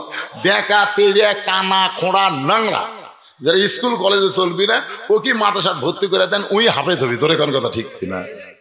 অধিকাংশ হাফেজ আগে ছিল বেকা তেড়ে, মানে ভালো গুলো তো সব কলেজত দিবি, যেটা ইনকা করা থাকে ওটা মানে সব দিচ্ছে। কিন্তু আল্লাহর কোরআন এমন একটা জিনিস, একবার যদি কেউ পবিত্র অবস্থা হাতটা ধরে, আল্লাহ সেই কোরআন তার সিনার মধ্যে ঢুকে দেয়। ধরে কেন সুবহানাল্লাহ। কেরে ভাই এটা এত ওটা কেরে মুরব্বী, এটা এত ওটা কেরে? এই সিজার করা নাকি? সিজার করা মুরব্বী মাথা ঢুকেছে। সিজার করা বোঝে সন্তান জন্ম হওয়ার আগেই 2 দিন 3 দিন আগে সন্তানকে পেটের থেকে বের করার নাম হলো সিজার করা।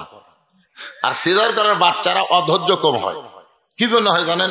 পেট কাটা যখন বার করছে, দেখেন ঘুমের মধ্যে আছে, অর্থ ঘুম ভাঙবি 3 দিন পর, তার আগে ওখানে বের করছে। এখন বার করার পরে তো কথা কয় না, কিছু কয় না, চোখ বন্ধ করে থাকে। তখন ডাক্তার পা ধরে ঘুরানোর কারণে ওর মাথাতে একটা ঝাঁকি লাগে, ওই ঝাঁকির কারণে এক জায়গায় বেশিক্ষণ বসে থাকে পারবে না। এই সিজার করার বাচ্চারা অধৈর্য বেশি হয়। ডাক্তারের বউ কোনোদিন সিজার করে না, আপনার খোঁজলে দেখবেন বাংলাদেশের কোন ডাক্তারের বউ সিজার করে না, ডাক্তারও সিজার করে না। কারণ সিজার হলো মায়ের জন্য সবচেয়ে বড় ক্ষতি, বাচ্চার জন্য ক্ষতি। এই জন্য কোনো ডাক্তারের বউ কি করে না? সিজার করে না। আর মৌলবীর বাড়ির কোনোদিন মিলাদ হয় না, আপনার খেয়াল করে দেখবেন। আমার মৌলবী যারা মানুষের বাড়িতে মিলাদ পড়ায়, কিন্তু নিজের বাড়িতে কিন্তু মিলাদ হবে না। আর 3 নম্বর হলো পীরের বউ কোনোদিন মুরিদ হয় না। কারণ পীরের বউ জানে আমার পীর সাহেব 1 নম্বর লুচ্চা, মাঝে মধ্যে মুরিদের বউ দেখে চোখ মারে, এর কাছে মুরিদ হওয়া যাবে? কি মুরব্বী সিজার করা লাগতি ভালোই থাকবি না তো, একটা কোলের মধ্যে নিয়ে বলছেন। এখন 3 মাস পরে ছেলে বলতেছে আব্বু আমি নিজে নিজেই কোরআন শরীফ পড়া পারি। তো বাপ বলতেছে আমার হুজুরের কথা মনেই নাই রে, হুজুরের কথা কি নেই। এখন 3 মাস পরে হুজুরের কাছে গেছে, হুজুর এত সুন্দর সুর, আমার ছেলেকে কষ্ট করে এত সুন্দর করে কোরআন পড়াইছেন হুজুর, আপনার কোরআন শিক্ষার কোনোদিন দাম দেওয়া যাবে না। আমি শুনেছি আল্লাহর কোরআন শিক্ষা দিয়ে হাদিয়া লওয়া জায়েজ নাই। হতেও পারছে কারো হোক, হুজুরের উপর আমি শুনছি হুজুর আল্লাহর কোরআন শিক্ষা দিয়ে হাদিয়া লওয়া জায়েজ নাই। এই বর্তমান সরকার ও জালেম সরকার প্রাইমারি প্রতি মাসে হাজার হাজার কোটি টাকা বেতন দেয়, জোরে কথা কন না কেন? আর এইরকম মাদ্রাসায় 1 টাকাও দেয় না। এই সরকারের নেতারা বললে আপনাদের খতম দেন না। আমার এলাকার আমি কয়ে দিছি যে এই নেতারা বললে খবরদার তোমরা কোরআন শরীফ পড়ে সব বেচানি করবে না। এরা মরবি তোর আমাকে ডাকবি, আসেন হুজুর এক খতম কোরআন পড়ে একটু দোয়া করে দেন। হুজুরা কিছু বোঝে না, রব্বানা যালামনা, আল্লাহ যে কোরআন শরীফ পড়ছি আল্লাহ আর যা সব হয় নেতার আমলনামা দেওয়া, আল্লাহ কই ঠেকা পড়ছে। যে ব্যক্তি জীবিত অবস্থায় কোরআনের বিরুদ্ধে চারণ করছে মরার পরে কোরআন দিয়ে তাকে জান্নাত দিবে। এই মাদ্রাসাগুলো টিকতো না যদি আপনাদের মতন আল্লাহওয়ালারা না থাকতো দুনিয়ায়, জোরে কোন কথা ঠিক না? সরকারের কর্মসূচি হলো ইসলাম শিক্ষাকে মুছে দিতে হবে, জোরে কোন কথা ঠিক না? এই হাই স্কুল কলেজে যারা পড়তেছেন আপনারা দেখেন ইসলাম কিভাবে মুছে দেওয়া। আগে ওতে অজু আছিল, এখন ওতে অর্জুন হচ্ছে, অর্জুন এখন শরীয়তে কি অর্জুন, আগে আসলে অজু, অজু বলে মৌলবাদী, অজু বলা যাবে না, অর্জুন বলা লাগবে। কিভাবে আমাদের ছেলেদেরকে ব্রেন খলাস করতেছে। আল্লাহ কোরআনে বলেছেন ইকরা পড়ো, ইকরা পড়ো। কি পড়বা? বিসমি রাব্বিকাল্লাযী খলাক, যে আল্লাহ তোমাকে সৃষ্টি করেছে সে আল্লাহর জন্য পড়ো। আল্লাহ বাদ দিয়ে অর্জুনের পড়া পড়বে বাংলার মুসলমান? তাহলে আপনারা জীবিত আছেন বলে, আপনাদের মতো আল্লাহ আছে বলে এই মাদ্রাসাগুলো এখনো টিকে আছে। আজকে সে আল্লাহওয়ালাদের কাছে আমি একটা গামছা পাঠাবো, ব্যাগ পাঠাবো। এই মুরব্বী ওঠেন না বাজান, টাকা দিয়ে ওঠেন, বসেন। হ্যাঁ, আপনাদের কাছে রুমাল যাবে, ব্যাগ যাবে। এই কোরআনের শিক্ষার ধারাবাহিকতা চালু রাখার জন্য আপনার কি রাজি না বেজা? কারা কারা রাজি আল্লাহকে একটু হাত দেখান তো দেখি। লিল্লাহে তাকবীর, হাত নামান। আপনাদের কাছে গেলে সবাই দিবেন না ফেরত দিবেন? দান বাক্স ঠেলা মারবেন নাকি? ঠেলা দান বাক্স ঠেলা ওই মারেনি, ওই জান্নাতকে ঠেলা মারছে। ধরে কোন কথা ঠিক কিনা? যেটাই পারেন 10 পারেন, 20 পারেন, 50 পারেন, এতিমখানা মাদ্রাসার জন্য আল্লাহর রাস্তায় আপনারা দিবেন ভাইজান। হ্যাঁ সবাই দিবেন। এর কি ও বাকি নেবেন 1000 2000 টাকা আমার হাতত দিবি। এখানে অনেক মানুষ আছে পকেটে বার করে দেখেন তো 4টা লোট, 500 200 100 আর 50, কোনটা দিবেন? 50 টাকা দিবেন। আল্লাহ কোরআনে বলেছে লান তানালুল বিররা হাত্তা তুনফিকু মিম্মা তুহিব্বুন, আমার রাস্তায় যখন দান করবা বড়টা দিবা, মহব্বতেরটা দিয়ে দিবা। ভাইজান এখানে গামছা বাড়ি ঢোকে নাই, ও ব্যাগ নিয়ে ঢুকছে, মাশাআল্লাহ, দেন সবাই বার করেন, সবাই বার করেন। আমি আপনাদের কাছে শোনেন, আলোচনা হবে 4:30 পর্যন্ত, অসুবিধা নাই। মাত্র 100টা কোরআন শরীফ এই মাদ্রাসার এতিমদের দেওয়া লাগবে। এক কোরআন শরীফ মাত্র 500 টাকা। যাদের বাপ মা কবরে গেছে, বাপ মা রুহের মাগফিরাতে এই মাদ্রাসার এতিমদের হাতে কোরআন বাবদ 500 টাকা কোন আল্লাহর পাগল দেবেন? আপনি 500 টাকা দেবেন, দেওয়া মাত্রই আল্লাহ আপনার বাপ মার কবরে রহমতের চাদর দেবে। শীতকালে বাপ মা বাঁচা থাকলে একটা চাদর কিনে দেওয়া লাগতো না? কি কোন লাগতো কি লাগতো না? সেই বাপ মা অন্ধকার কবরে কষ্টে আছে, বাপ মা রুহের মাগফিরাতে 500 টাকা দেন, একটা কোরআন শরীফ দানের সওয়াব আল্লাহ আপনার বাপ মার আমলনামায় দিয়ে দিবে। দেন কোন আল্লাহর পাগল পারবেন 500 টাকা দিবার? আপনি দিবেন 500, তারপরে যত লোক আসবে দিবার সবার সওয়াবের একটা অংশ আল্লাহ আপনাকে দিবে, যে আপনি আগে আইছেন। কোন আল্লাহর পাগল পারবে 500 টাকা দিয়ে বাপ মার কবর জান্নাত বানাতে? মাশাআল্লাহ, আল্লাহ টেস্ট থেকেই তোমার এক পাগল 500 টাকা দিয়েছে। আল্লাহ দাও, সুবার চাচ্ছে নাকি? আচ্ছা, 100 জন চাইছি, 2 জন হয়ে গেছে। এ হুজুর খালি গুনবেন আপনি, আপনার কাম খালি গোনা। আল্লাহ আরেকজন আল্লাহর পাগল 500 টাকা দিল, 3 জন হয়ে গেল, 3 জন হয়ে গেল। 4 নম্বরে কোন আল্লাহর বান্দা পারবেন বাপমার কবরে একটা রহমতের চাদর দিয়ে? বাপমার কথা মনে হয় না, যাদের বাপমা মারা গেছে তাদের বলতেছি, যাদের বাপমা মরিস আমি তাদেরকে বলতেছি, এই শীত আর শীতে একটা রহমতের চাদর বাপমার গায়ে দিবেন, একটা কোরআন শরীফ বাবদ 500 টাকা দিয়ে। আল্লাহ আরেকজন 500 টাকা কোরআন বাবদ দান করেছে, আল্লাহ দানকে কবুল করেন। যারা 500 করে টাকা দিবে, আল্লাহ একটা কোরআন দানের সওয়াব তাদের বাপ মার কবরে দিয়ে দাও। আরেকজন 500 টাকা দান করেছে, আল্লাহ তোমার নবীর এতিম মাদ্রাসায় কোরআন শরীফ বাবদ 500 টাকা দান করতেছে। আল্লাহ এমন আল্লাহর বান্দা আছে বাপ মার জন্য 2টা কোরআন শরীফ দেবে, বাপের জন্য একটা, মায়ের জন্য একটা। 1000 টাকা দিবেন, 2টা কোরআন দানের সওয়াব পাবেন। বাপ মা অন্ধকার কবরে যাদের চলে গেছে, যাদের বাপ মা জীবিত আছে, এই 2 নিয়ামতের হায়াত বাড়ানোর জন্য কোরআন শরীফ দিতে পারবেন। আপনার বাপ মা জীবিত আছে, বেজার আছেন, তাদের হায়াত বাড়ানোর জন্য কোরআন শরীফ বাবদ মাশাআল্লাহ। আর একজন কোরআন শরীফ বাবদ যুবক মানুষ 500 টাকা করছে দান, আর একজন কোরআন বাবদ 500 টাকা দান করছে। আল্লাহ দানকে কবুল করেন, আল্লাহুম্মা আমিন। অনেকে মনে করতেছে থাকে এটা টাকা, 100 টাকা 200 টাকা যদি দেন এটা দানের মধ্যে যাবে, আর 500 টাকা দিলে একটা কোরআন।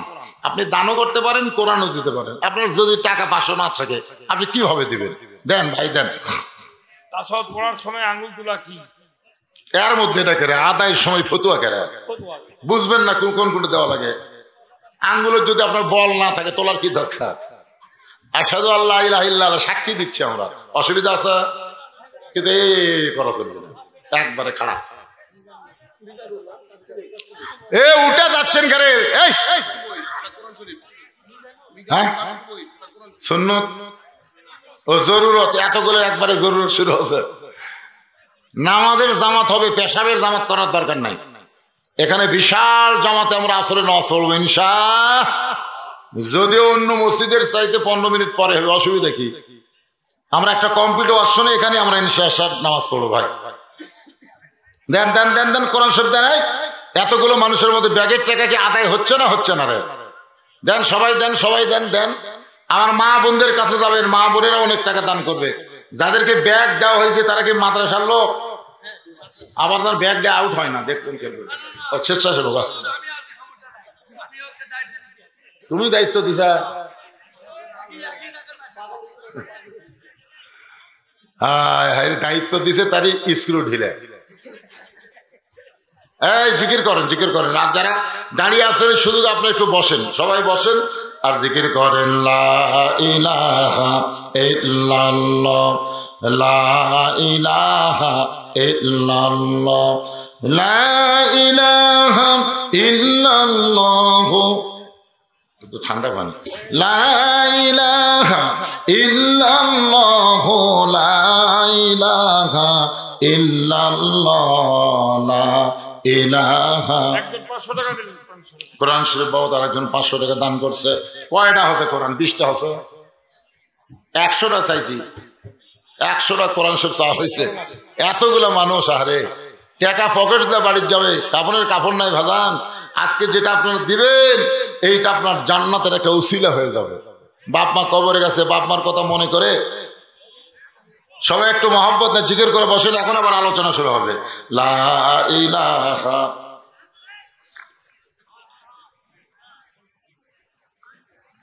লা ইলাহা ইল্লাল্লাহ মুহাম্মাদুর রাসূলুল্লাহ সাল্লাল্লাহু আলাইহি সাল্লাম।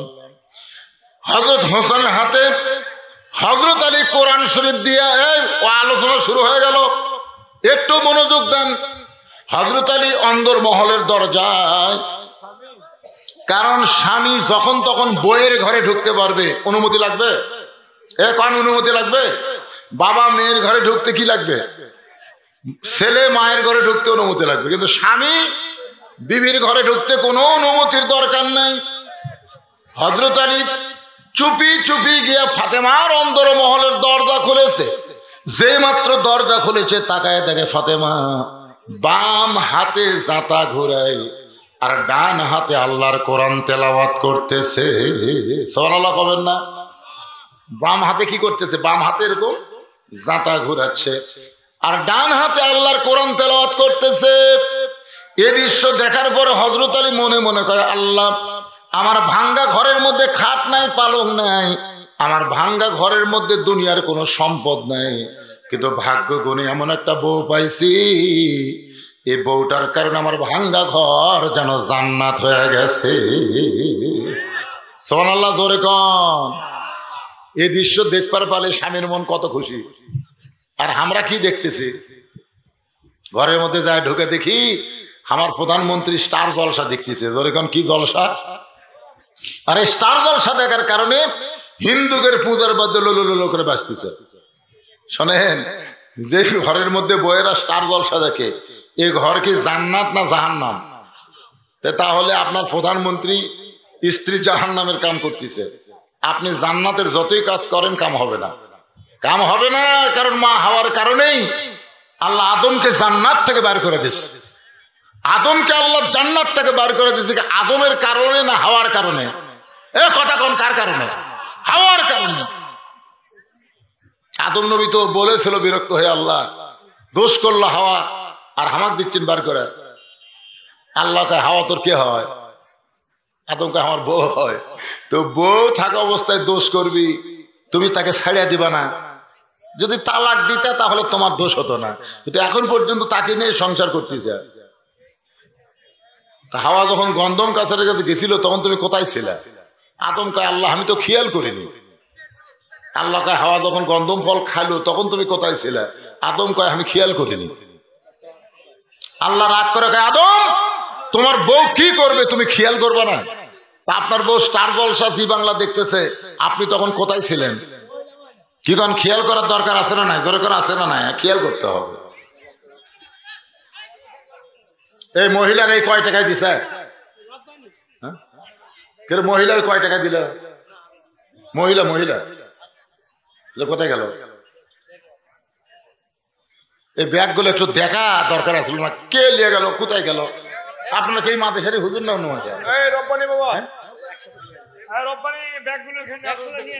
না, মহিলার ব্যাগ কোথায়, পুরুষের ব্যাগ কোথায়, দুটো তো দেখা লাগবে।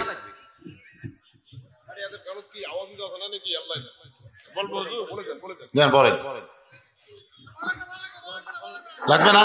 আচ্ছা আচ্ছা আচ্ছা আচ্ছা। মহিলার ব্যাগ আলাদা দিবেন, পুরুষের ব্যাগ আলাদা দিবেন। আর ছোট একটি কথা, আমাদের শিয়ারা নুরানি মাদ্রাসায় আগামী 8 মার্চ না 8 ফেব্রুয়ারি আমাদের তাফসীরুল কোরআন ইসলামের সব দোয়া মাহফিল হবে। সকলকে দাওয়াত রইল, আমন্ত্রিত। এখানে আপনারা গ্রহণ করবেন। অনুগ্রহপূর্বক আমরা বলছি, শিয়ারা বাজার নুরানি হাফিজি বেসরকারি শিশুসদন মাদ্রাসার উদ্যোগে ঐতিহাসিক তাফসীরুল কোরআন ইসলামের সব দোয়া মাহফিল আগামী 8 ফেব্রুয়ারি 25 মার্চ। লা ইলাহা ইল্লাল্লাহ, লা ইলাহা ইল্লাল্লাহ, লা ইলাহা ইল্লাল্লাহ মুহাম্মাদুর রাসূলুল্লাহ সাল্লাল্লাহু আলাইহি সাল্লাম।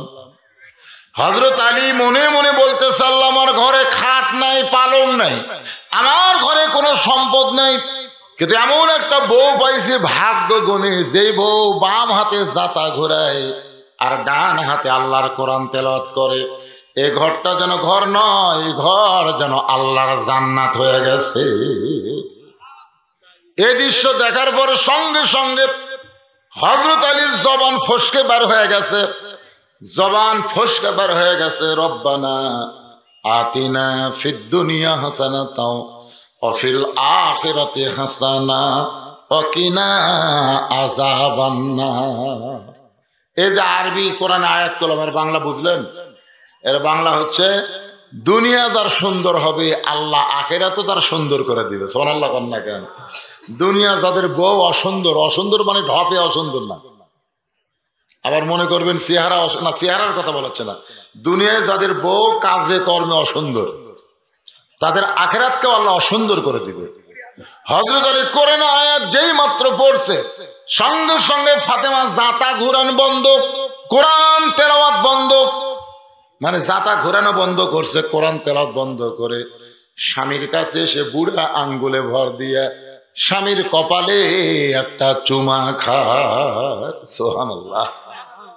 হযরত আলী চমকে বললেন, কি দৃশ্য দেখলাম রে, তুমি বাম হাতে জাতা ঘোরাও, ডান হাতে কোরআন তেলাওয়াত করো, আর আমি দরজায় আসার সঙ্গে সঙ্গে তুমি এগুলো বন্ধ করলে কেন? ফাতেমা বলে, স্বামী আপনি জানেন, স্বামী যখন বইয়ের ঘরের দরজা আসবে তখন বইয়ের সমস্ত আমল বন্ধ, কোনো কাজ করা যাবে না, একটাই মাত্র কাজ হলো স্বামীর সামনে দাঁড়িয়ে যাওয়া।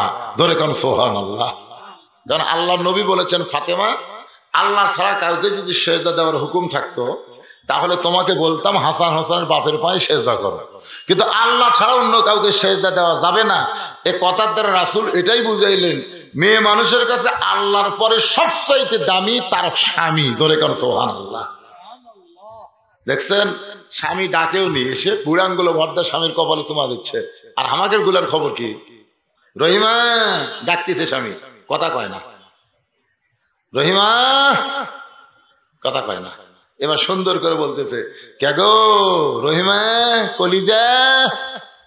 তখন কি আমার কাম নেই, এত ডাকেন কেন? দেখছেন, আমার কাম নেই, এত ডাকেন কেন? আপনারা বলেন তো, স্বামী যখন ডাক দেবে তখন দুনিয়ার কোনো কাজ করা যাবে? রাসূল বলেছেন শুধু ফরজ রোজা, ফরজ নামাজ, এই দুইটা যদি বউ করে আর স্বামী যদি ডাক দেয়, স্বামী ডাক দিচ্ছে ফরজ রোজা আছে বউ, স্বামী বলতে আসো খেলা করি, তখন বউ বলবে নাউজুবিল্লাহ, এই রোজা অবস্থায় আপনার সাথে আমি খেলা করবার পারবো না। খেলা মানে বুঝতেছেন না, অত ভাঙ্গা করা লাগবে না। আর ফরজ নামাজ যখন বউ পড়তেছে তখন যদি স্বামী ডাক দেয় কেন রহিমা, তখন কথা বলা যাবে না। আর বউ যদি নফল নামাজ পড়ে, স্বামী যদি ডাক দেয় রহিমা, নামাজ পড়তে পড়তে কি, নামাজ পড়তে পড়তে উত্তর দেওয়া লাগবে, না দিলে আল্লাহ ওই নামাজ কবুল করবে না। কারণ শুধু ফরজ বাদ দেওয়া যত ইবাদত বউ করবে ওই ইবাদত বাতিল হবে, স্বামীর কাছে যাওয়া লাগবে। সুবহানাল্লাহ কর না কেন? স্বামীর হুকুম ছাড়া স্ত্রী নফল নামাজ, নফল রোজা করতে পারবে না। এ কথা কর না কেন? স্বামীর হুকুম ছাড়া, এজাজত ছাড়া স্ত্রী নফল নামাজ, নফল রোজা করতে পারবে না। হ্যাঁ, আমার মায়েরা ভালো কান লাগা শুনবেন। সঙ্গে সঙ্গে হযরত আলী ফাতেমার কপালে একটা চুমা দিলেন। বউ যদি কপালে চুমা দেয় তাহলে স্বামীর চুমা দেওয়ার দরকার আছে না নাই? আল্লাহ রাসূল বলেছেন, তোমার বউয়ের এদিকে তাকান, এই যে ভুরু দেখতেছে, ভুরু, এই দুই ভুরুর মাঝখানে একটা চুমা যদি দিবার পারো তাহলে তোমাদের আমল নামায় একটা ওমরা হজের সওয়াব আল্লাহ দিয়ে দিবে। সুবহানাল্লাহ তো বলেন ঠিকই। এটা এখন যদি বলে আপনাদের বইয়ের ভুরু কেমন, আমি 10 জন লোক বলছি, কে ভাই তোর বইয়ের ভুরু কেমন? কাজ পর্যন্ত দেখিনি হুজুর। তো দেখিনি মানে চুমা খাইনি, যাই চুমা খাবি দেখবি না, এ কথা কোন দেখবে না? দেখবে। সঙ্গে সঙ্গে হযরত আলী ফাতেমার দুই ভুরুর মাঝখানে চুমা দিলেন। এখন হয়তো এই আমল আপনারা করবার চাবেন, কিন্তু মেয়েরা রাজি হবে না। এই জন্যই হবে না, কারণ অনেক স্বামী আছে বিড়ি খায়। জোরে কোন কি খায়? এই বিড়ি খানেলা স্বামী যখন ঘরের মধ্যে ঢোকে গোটা ঘরই ভোগরা পাটার মতন গন্ধায়। আর চুমা খাবার গেলে তো বমি হবে। জোরে কোন কি হবে? আলী বলে, ফাতেমা, তোমার হোসেনের হাতে আল্লাহর কোরআন শরীফ দিয়েছি, কারণ কতগুলো মেয়ে মানুষ দরজায় দাঁড়িয়ে আছে, তারা একটু তোমার সঙ্গে দেখা করবার চায়। হোসাইন এই খবর দিবার আইছিল, কিন্তু তাকে আমি আটকায় দিয়া তার হাতে আল্লাহর কোরআন শরীফ দিয়েছি। ফাতেমা চোখের পানি বের করে বলে, স্বামী গো, ওই বাবা মা সবচাইতে ভাগ্যবান যার সন্তানের হাতে আল্লাহর কোরআন। সুবহানাল্লাহ কর না কেন? সুবহানাল্লাহ কওয়া যায় না? ওই বাবা মা সবচাইতে বড় ভাগ্যবান যার সন্তানের হাতে কি? জোরে কয় না? আপনারা ভাগ্যবান হওয়ার পারছেন তো? এই কথা কয় না কেন? ভাগ্যবান হওয়ার পারছেন? পারেননি। এখন বুঝতেছেন না? বুঝবেন। শোনেন, সন্তান যদি খালি বাপের জন্য বলে রব্বির হামুমা কামা রব্বায়ানি সগীরা, এই বলার সময় যদি চোখের মাথায় সামান্য এক ফোঁটা মাছির মাথার মতন পানি বের করে দিবার পারে, ওই সন্তানের দোয়া আল্লাহ ফিরায় দেয় না, বাবার সব আযাব আল্লাহ মাফ করে দেয়। জোরে করে সুবহানাল্লাহ। তা আপনার সন্তানকে দোয়া করবার পারবি? দুই একজন ইনশাল্লাহ কথা, বাদ বাকি কথা কয় না। মা যায় কানতেছে ছেলের দরজা, বাবা আয় তো আয় আয়। কি হয়েছে মা? হঠাৎ তোর বাপ রাত্রেবেলা মরছে রে, হার্ট অ্যাটাক করে মরছে, বাবা আয় আয়। ছেলে হানফান করে ঘর থেকে বাইরে হয়ে বাবার ঘরের দরজা যার ভিতরে ঢুকতেছে না। মা বলতেছে, বাজান তোর বাপ মারা গেছে, যা দেখে আয়। ছেলে বলতেছে, মা আমি তো ঢুকবার পারতেছি না। মা কয়, কে ঢুকবার পারিস না কেন? রাত্রেবেলা আমি পেশাব করে পানি লইনি মা, আমি তো আর জানি না আব্বা মরবি। রাত্রে ওই পেশাব করে পানি লাইনি, ওই তো আর জানে না ওর বাপ মরবি। মা বলতে, তুই বেটা না পাটা রে, যা গোসল কর, যা তখন বলতেছে মা শীতের দিন ওই সামান্য জায়গাতে পানি ঠেকায়নি ঠান্ডার ভয়ে গোসল কর্ম। লাশের কাছে মা যায় বলতেছে, লাশের কাছে বলতেছে বেটা জন্মাছে না পাটা জন্মাছে, পাটা না বেটা, দরজা খাওয়া হয়ে আছে, ভিতরে ঢুকবার পারতেছে না। ছেলে বলতেছে মা মরা লাশের কাছে কি করছে, বগুড়ার ভাষা, মরা লাশের কাছে কি বলো, খালি সকাল হবার দাও, বাপক জান্নাত উঠে আসবো। মা কয় সকাল হলে বাপক জান্নাত উঠে কি হবে, ওই কি কেরামতি জানেন না ভেলকি জানেন, যে সকাল হতে বুঝছেন পাশে হলো আপনাকে এই যে মাদ্রাসা, এই মাদ্রাসার নাম কি, কাষ্টবই ডাঙ্গা বলা মাদ্রাসা, এই মাদ্রাসার দরজা সে কান দিচ্ছে, হুজুর কি হচ্ছে বাবা, হ্যাঁ আব্বা তো হার্ট ফেল করে মরছে, আপনার গ্রুপ খেলে আসেন তো, আসেন। হুজুর গ্রুপ লিয়ে গেছে, যা দোয়া করতেছে, বেটা যদি পাটা হয় হুজুরের দোয়া দিয়ে বাপের লাভ হবে। এই জন্য ফাতেমা বলতেছে ওই বাবাই সবচাইতে বড় ভাগ্যবান, ওই বাপ মা সবচাইতে বড় ভাগ্যবান যার মাসুম বাচ্চার হাতে আল্লাহর কোরআন। ধরে কেন সুবহানাল্লাহ। আলী বলে ফাতেমা মেয়েগুলো দরজায় দাঁড়িয়ে আছে, তুমি কি তাদেরকে ঘরে ঢোকার অনুমতি দিবা? ফাতেমা বলতেছে আমার কোনো আপত্তি নাই, কিন্তু আপনাকে কষ্ট করে পর্দার ব্যবস্থা করা লাগবে। পুরুষের জন্য 1 নম্বর নেক আমল হচ্ছে নামাজ, আর মেয়েদের জন্য 1 নম্বরের নাম কি, এই পর্দা সম্পর্কে কথা বলতেছে, একটু খেয়াল করেন। ফাতেমা বলতেছে আপনাকে কষ্ট করে পর্দার ব্যবস্থা করা লাগবে। হযরত আলী মুচকে মুচকে হাসার বলে ফাতেমা মেয়েরা মেয়ের সঙ্গে দেখা করবে, এখানে কোনো পর্দার ব্যবস্থা লাগবে না। ফাতেমা বলে স্বামী গো আপনি জ্ঞানের মহাসম্রাট হবার পারেন, কিন্তু পর্দা বিষয়ে আপনি আমার চাইতে কম জানেন। ফাতেমা আলীকে বলতেছে আপনি জ্ঞানের মহাসম্রাট হতে পারেন, কিন্তু পর্দা বিষয়ে আমার চাইতে কম জানেন। আলী বলছে তুমি পর্দা বিষয়ে আমার চাইতে কি জানো, দেখি তুমি বলো আমি শুনি। ফাতেমা বলতে স্বামী গো রাগ করছেন কেন, আমি তো স্বীকার করলাম আপনি জ্ঞানের মহাসম্রাট, কিন্তু পর্দা বিষয়ে আপনি আমার চাইতে কম জানেন। আলী বলতেছে তুমি কি বেশি জানো, তুমি বক্তা আর আমি শ্রোতা, দেখি বলো। এখন হযরত আলী বসে গেছে শ্রোতা হয়ে, ফাতেমা বক্তা হয়ে বলতেছে যে কয়টা মেয়ে দরজায় দাঁড়িয়ে আছে আপনি কি তাদের চিনেন? মারাত্মক কথা, কিন্তু আমি খালি আমার বউয়ের কাছে বলছি আমার চাওয়াতো ভাই বিয়ে করছে, বউটা খুবই সুন্দরী, এই কথা বলা মাত্রই আমার বউ কাছ থেকে উঠে গেল। আমি বলি কি হলো, আপনি আলেম না লুচ্চা? আমি বলি আলেম না লুচ্চা এই কথা কেন, তা আপনার চাওয়াতো ভাইয়ের বউ সুন্দরী, আপনি একটা আলেম হয়ে কেমনে দেখলেন? আমি সেই দিনই কান ধরে তওবা করছি, আল্লাহ আর কোন মেয়ে মানুষের সুন্দরী দেখলে বইয়ের কাছে বলা যাবে না, বললি লুচ্চা হওয়া লাগবে। তোর কথা ঠিক না?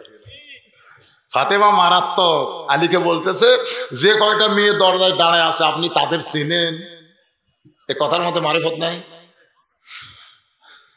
হযরত আলী চোখের পানি বের করে বলে ফাতেমা এই দুনিয়াতে একজন মাত্র নারীকে আমি চিনি, যেই নারীটা হলো হাসান হোসেনের মা।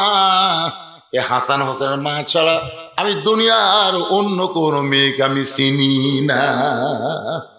ফাতেমা দৌড়ে সে খুশি হয়ে স্বামীর কপালে চুমা দিয়ে বললেন আপনি যখন জান্নাতে যাবেন না, আমি তখন জান্নাতের নারীদের শত্রু হব, জান্নাতীদের কি হব, সর্দার হব, নেত্রী হব। আমি তখন হুরগেলমানকে বলবো এই আমার স্বামীর ধারত জান যাবার চাস না, কারণ আমি জান্নাতের নারীদের নেত্রী, খালি এক আমি ছাড়া আপনার সাইটে কেউ যাবার দেবো না। আলী কয় ফাতেমা আল্লাহর শপথ করে বলতেছি তোমাকে ছাড়া জান্নাত আমি কোন হুরই নিব না। ধরে গেল না সুবহানাল্লাহ, তোমার মতন বউ পালে হুরের দরকার আছে? কি সংসার, কি জীবন তাদের, সুবহানাল্লাহ। ফাতেমা বলে স্বামী গো দরজায় যে কয়টা মেয়ে আছে সেই মেয়েদের মধ্যে একটা মেয়ে যদি বেপর্দা হয় আর ওই বেপর্দা মেয়ের সঙ্গে যদি আমি সরাসরি দেখা করি, তাহলে ওই বেপর্দা নারী পর পুরুষের কাছে যদি বলে দেয় ফাতেমার মুখের সাইজ এমন, ফাতেমার নাকের সাইজ এমন, ফাতেমার গায়ের রং এমন, তাহলে পর্দার মধ্যে থাকা আবার লাভ কি হলো? স্বামী গো আমি ফাতেমা পর্দা নিশি, আমার সারা জীবনটাকে পর্দার ভিতরে ওয়াকফ করে দিয়েছি। গভীর রাত্রে ফাতেমা দুনিয়া থেকে বিদায় নিল। গভীর রাত্রে তার জন্য কবর হলো। কবরে দাফন করার পরে হযরত আলী আল্লাহর কাছে বলতেছে আল্লাহ আমার হাসান হোসেনের মা দুনিয়াতে ছিল, এটা দুনিয়ার কোন পরপুরুষ বুঝতে পারে নাই। আল্লাহ আজকে গভীর রাত্রে তাকে দাফন করে দিয়ে দোয়া করে, আল্লাহ তুমি তারে কবুল করে নাও। এই দোয়াটা করার সঙ্গে সঙ্গে তাকায় দেখে সামনে কয়েকটা পুরাতন কবর দেখা যায়। নতুন কবর ফাতেমার গেল কোন জায়গায়? গোটা জান্নাতুল বাকির মধ্যে আলী দৌড়ায় বলে ফাতেমার কবর। এখনই ফাতেমার কবর দিলাম, সেই কবরটা কোন জায়গায় রে? কবর কোন জায়গায়? গায়েব থেকে আওয়াজ আসতে চালি, ফাতেমা পর্দানিশি, আমি আল্লাহ জোহরা ডিগ্রি দিয়া ফাতেমার কবরকে কিয়ামত পর্যন্ত পর্দা করে দিয়েছি। আমার মায়েদের জন্য বলবো, মা ওই ফাতেমা জান্নাতি নারীদের নেত্রী হবে, তার সিগনেচার ছাড়া একটা মেয়ে মানুষ জান্নাতে যাবার পারবে না। যদি জান্নাতে যাবার চান তাহলে নামাজ রোজা যা করেন করেন, কিন্তু পর্দাটা আপনাদেরকে মানতেই হবে মা। পর্দা যদি না মানেন পুরাপুরি একটা ইবাদত আল্লাহর দরবারে কবুল হবে। পুরুষ মানুষের নামাজ না পড়লে তার কোনো ইবাদত আল্লাহর দরবারে গ্রহণযোগ্য হবে না। কারণ হাসরের ময়দানে সর্বপ্রথম এর নামাজ সম্পর্কে প্রশ্ন করা হবে। তোর এখন কথা ঠিক কিনা? আত্তাকুল্লাহ হাক্কা তুকাতিহি, আল্লাহর ভয় যথাযথ কলিজার মধ্যে রাখতে চাইলে নামাজের দরকার আছে না নাই? আল্লাহ বলেছেন লা তামুতুন্না, মৃত্যুবরণ করিস না ইল্লা ওয়া আনতুম মুসলিমুন, যতক্ষণ মুসলমান না হবে। মুসলমান হয়ে যদি আমরা মরবার চাই, এই কোরআন শরীফ ছাড়া বিকল্প কোনো রাস্তা আমাদের নাই। কেন ভাই আছে? তাহলে কোরআন শুধু শুনলে হবে না, বাস্তবে আল্লাহর কোরআনকে গ্রহণ করা লাগবে। 4:30টায় আমরা নামাজ পড়তে চেয়েছি, 4:20 বাজতেছে। এখন আজান হবে, একটা মোনাজাত সংক্ষিপ্ত করার পরে এরপরে এখানে বিশাল জামাত হবে। সকলে হাত তুল, আল্লাহুম্মা আমিন। আয় আল্লাহ, দীর্ঘ সময় ধরে দিনের মাহফিলে যা কিছু আলোচনা করলাম, আল্লাহ তোমার নবীর ঘর মাদ্রাসাকে লক্ষ্য করে আজকের মাহফিল তুমি কবুল করে নেও। আল্লাহ যা কিছু আলোচনা হয়ে ভুল ত্রুটি মাফ করে যা হাদিয়া মঞ্জুর করো। সোনার মদিনায় নবী পাকে রওজা মোবারকে আল্লাহ তুমি কবুল করে নাও। তামাম আম্বিয়ায়ে কেরাম, আসহাবে কেরাম, তাবিনী কেরাম, তাবা তাবিনী কেরাম, তাম পৃথিবীর মাটির নিচে যত মুমিন মুমিনাত শুয়ে আছে আল্লাহ সকলে আর ওয়াফরে হাদিয়া কবুল করেন। আল্লাহ আমরা যারা হাত তুলেছি, আল্লাহ আমাদের জনম দুখনি মা যাদের কবরে চলে গেছে, ছোট্ট একটা শব্দ মারে কত মধু মায়ের ভিতরে। আল্লাহ মায়ের কবর জান্নাতের টুকরা বানিয়ে দেন। আমি সহ আমরা যারা বাবা রেতিম হয়ে গেছি, আল্লাহ কিছুক্ষণ আগে আমার বাপজি বলল তার বাবা নাই, যারা বাবা চলে গেছে কবরে, আল্লাহ সকলের বাপের কবরকে জান্নাতের টুকরা হিসেবে আপনি কবুল করেন। দাদা নানা আত্মীয় স্বজন শ্বশুর শাশুড়ি যাদের কবরে গেছে আল্লাহ কবরবাসীদের মাফ করে দেন। এই মাদ্রাসাকে কিয়ামত পর্যন্ত কবুল করেন। আল্লাহ মাদ্রাসার যত অভাব অনটন রয়েছে আল্লাহ আপনি কুদরতি ভাবে এলাকার মানুষদেরকে মাদ্রাসার মাহেল, মাদ্রাসা হিতাকাঙ্ক্ষী বানায় সব অভাবকে মোচন করার ব্যবস্থা করে দেন। আল্লাহ আজকে নগদে বাকি যে দান হয়েছে, দানগুলোকে জান্নাতের বিনিময়ে কবুল করেন। আল্লাহ আল্লাহ আমার মা বোনদের কবুল করেন। আল্লাহ মা বোনেরা পর্দার ভিতরে থেকে বা ফাতেমার চরিত্র গ্রহণ করতে পারে তৌফিক দিয়ে দেন। আমি অসুস্থ মানুষ, আমার মতো অসুস্থ যারা হাত তুলেছে আল্লাহ সবাইকে সুস্থতা দান করেন। আল্লাহ যে যা নিয়ত করে হাত তুলেছে নেক নিয়ত নিকাশে কবুল করেন। আল্লাহ আমাদের মাফ করে দেন। সুবহানা রাব্বিকা রাব্বিল ইজ্জাতি আম্মা ইয়াসিফুন ওয়া সালামুন আলাল মুরসালিন আলহামদুলিল্লাহি রাব্বিল আলামিন। ওয়াজাল আখিরা কালিমাতুনা ইনদাল মাউতি লা ইলাহা ইল্লাল্লাহু মুহাম্মাদুর রাসূলুল্লাহ সাল্লাল্লাহু আলাইহি ওয়াসাল্লাম। আসসালামু আলাইকুম।